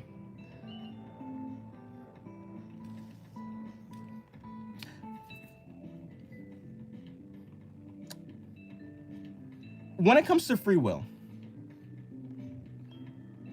if your preferences and the things that you like, if they are determined by your environment, but by where you were born, and, like, yeah, if your preferences and what you enjoy were determined by where you were born, then you didn't get to choose that. So everything that you do is determined because of where you were born and what happened to you as a child.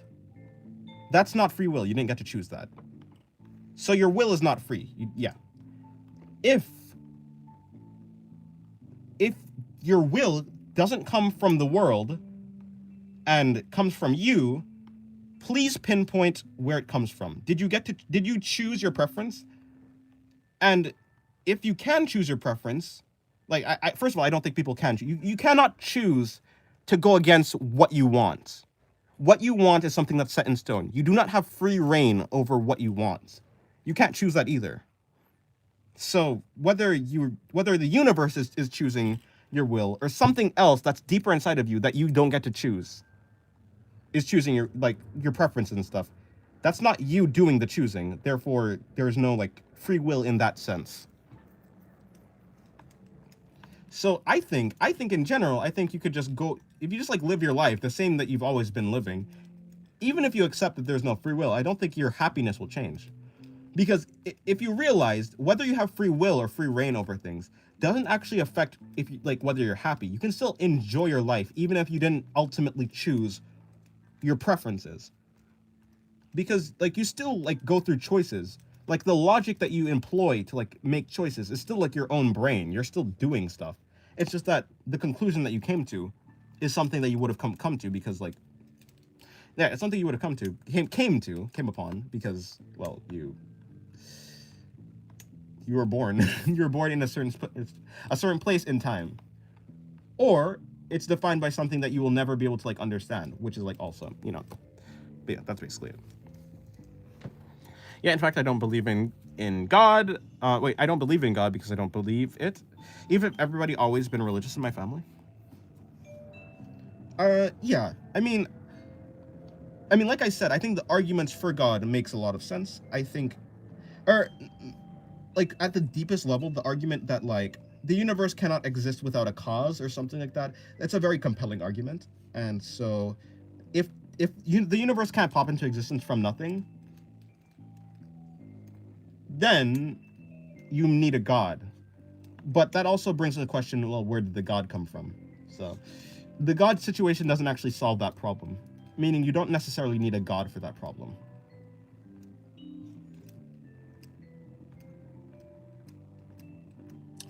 I want to do like one more pose. You're drawing? What are you drawing? Indeed, Sephiroth. Wait, didn't you say you were gonna go?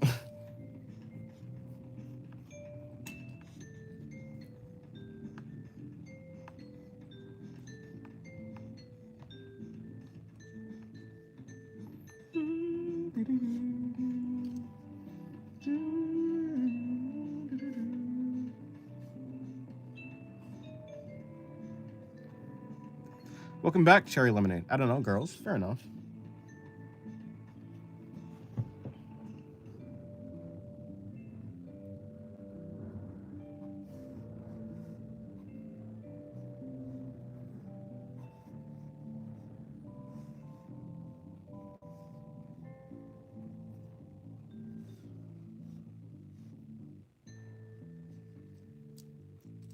I like drawing girls. Hey, we have a lot in common. Me too. This pose is definitely something. Should I continue? Probably not.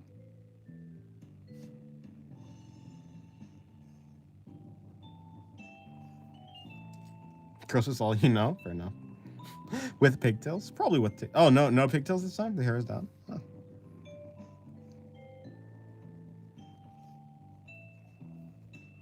With really loose curls? Nice.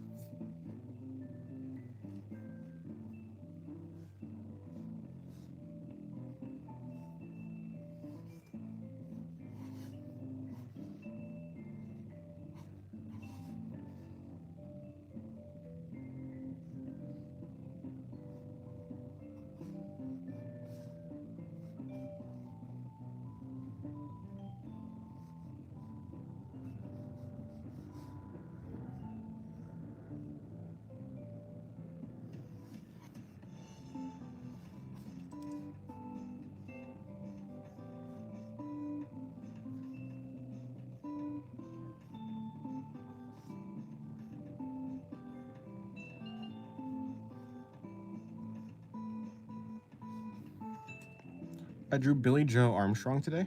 Who's that?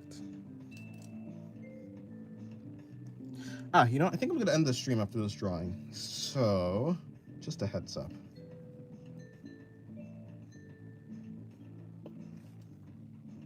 Getting better at drawing the chest, a flat chest from underneath. I think I see what this pose is going to do. Dennis, what are you drawing? Little perv. Low angle shot. Although I don't necessarily know what I'm going to be doing. I feel like I've done this pose already, to be honest. But, you know, it's good to, like, just brush up on stuff. It's good to just brush up on stuff. Don't want my skills for this pose to be going, well, I guess away. Last time I took a break from doing things, I got rusty. In fact, I think I've used this exact reference before. Please do a maid. I'm going to draw a shorts instead. So probably no maid. Because if I do a dress, first of all, that's just gonna... Well, actually, hold on. A dress in this pose doesn't make sense. Like, it would be like there. But then, yeah, but then this part isn't covered, so like that doesn't really make sense.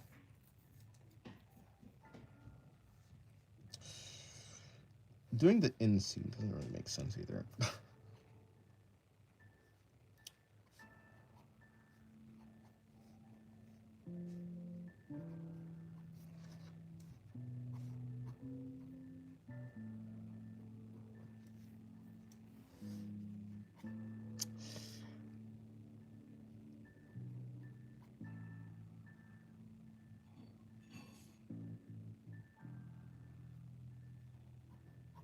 It'd be something like that. Ouch.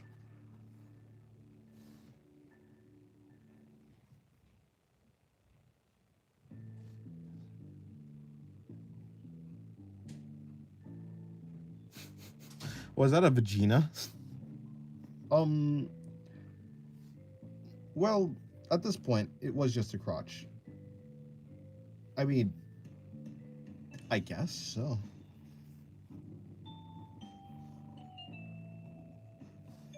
But I don't think that really makes sense. For instance, if you look at someone's pants and you're like, wow, that's a vagina. Okay, first of all, why are you saying it like that? Second of all, I don't think that's like accurate. I think that's just the crotch part of the pants. If you're making an observation about like what females have, well, I mean, sure, but like that's kind of redundant now, isn't it?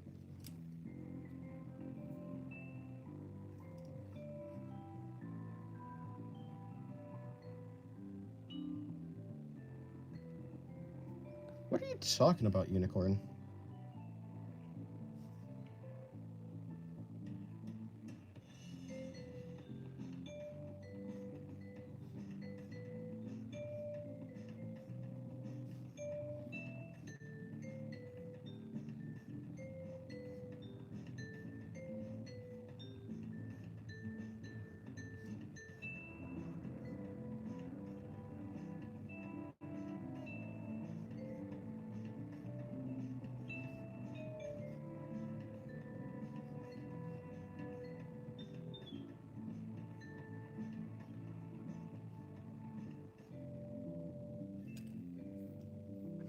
What's this banger elevator music? What a vibe. Thank you. I made it. I made it on GarageBand. There is some kinks I need to work out though.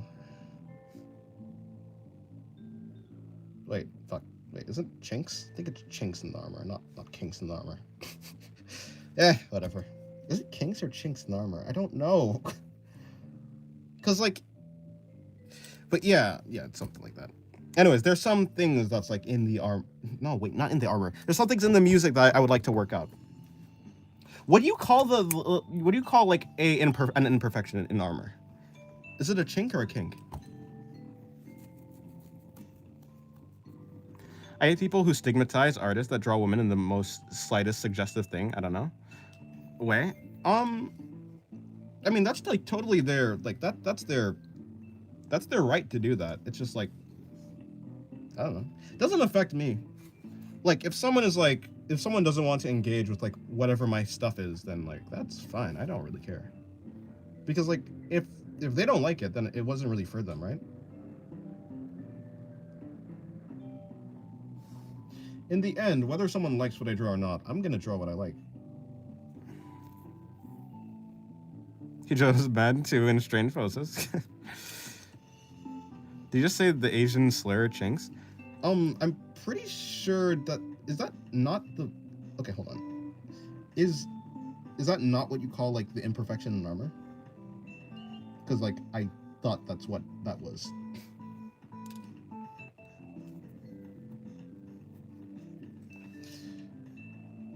You know what? Let me look it up. What is it called?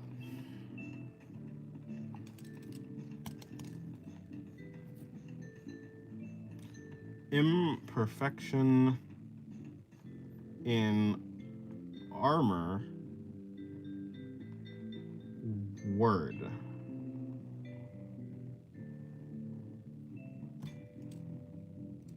Yeah, it's chink. It's CHINK. That's the word.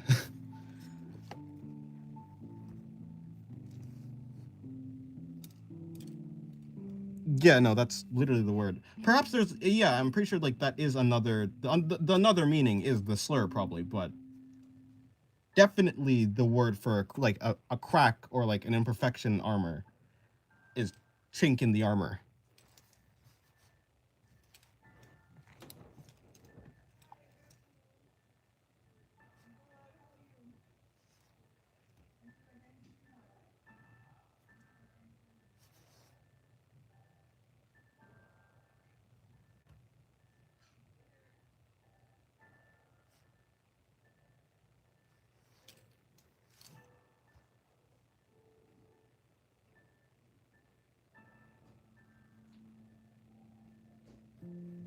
Actually, I'll do the one with a slash on her face.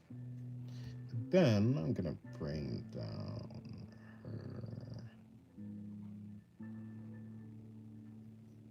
horns. So her horns should come out like that.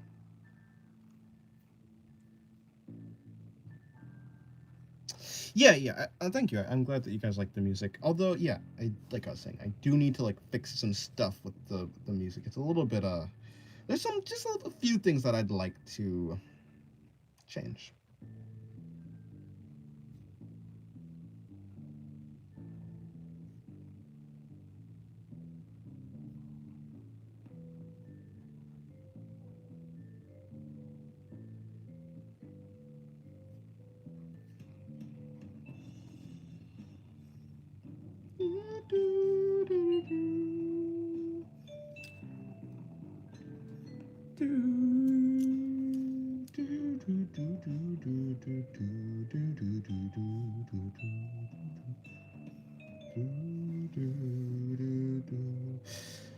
Okay, how am I supposed to actually put in this? I think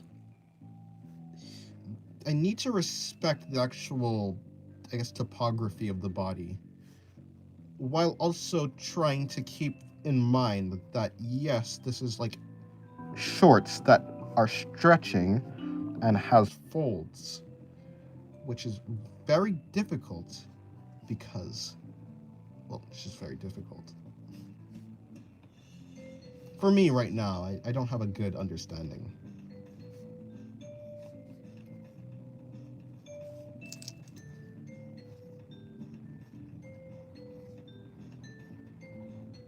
Oh, those were shorts? Yes. What do you think they were?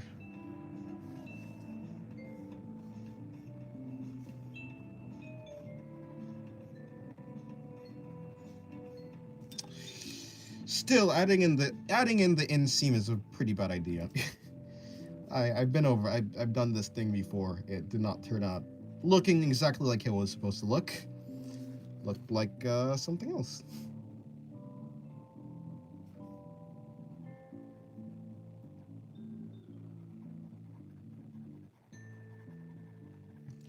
Alrighty.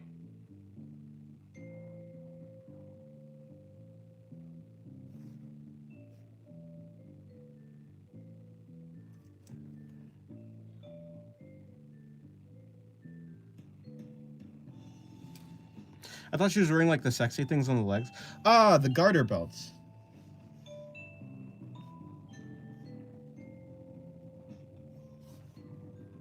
Nah, not a garter belt. Although garter belts are pretty cool.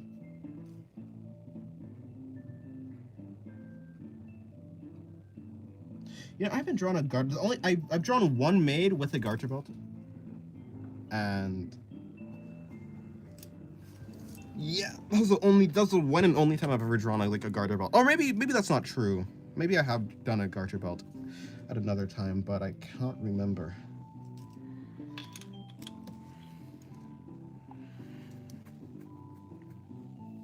No, I don't want to be demonetized. No, if I gave her a garter belt, she'd still have underwear, so it'd be fine.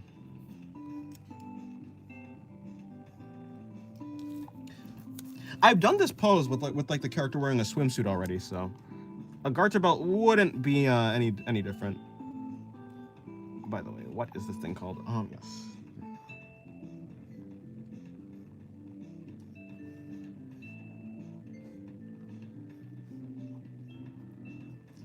Yeah, a garter belt is like, looks like that.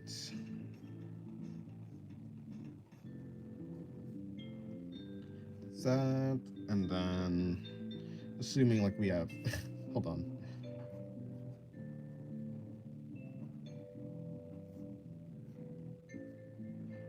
If underwear is hair, then the garter belt would like come around hair.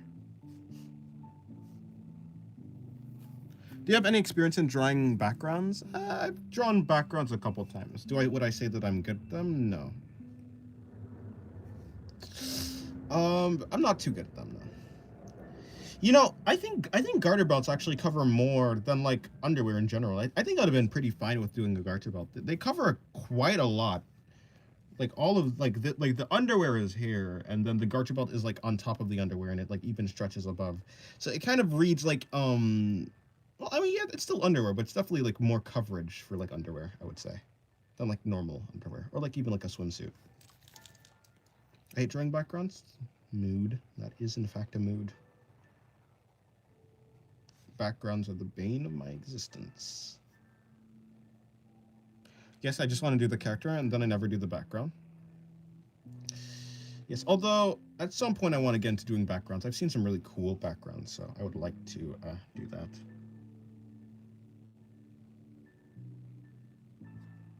Alrighty, I think I'm done for today's stream. Thank you guys for coming. I can't even draw. Why should I do the background? That is a fair response. But yeah, thank you guys. I am done for today. Don't do the inseam. Don't do that. I will not do the inseam. Okay. Okay, cool. Anyways. Yes, that is about it. Good. Bye. Thank you guys for coming. I hope you guys enjoyed this stream. Thank you guys for watching till the end. And that's about it. Mind if you draw a fighting scene? Well, I don't necessarily draw fighting scenes that much. I have done one at some point. Let me see if I can find it. Hello, baby Blocka. Welcome to the stream. Thanks. Although it is a little bit late because, well, I mean, I'm pretty much done with the stream. But yeah, I have done a fighting scene, some sort of fight before. Let me see. Can I find it? I should be able to find it at some point. Ah.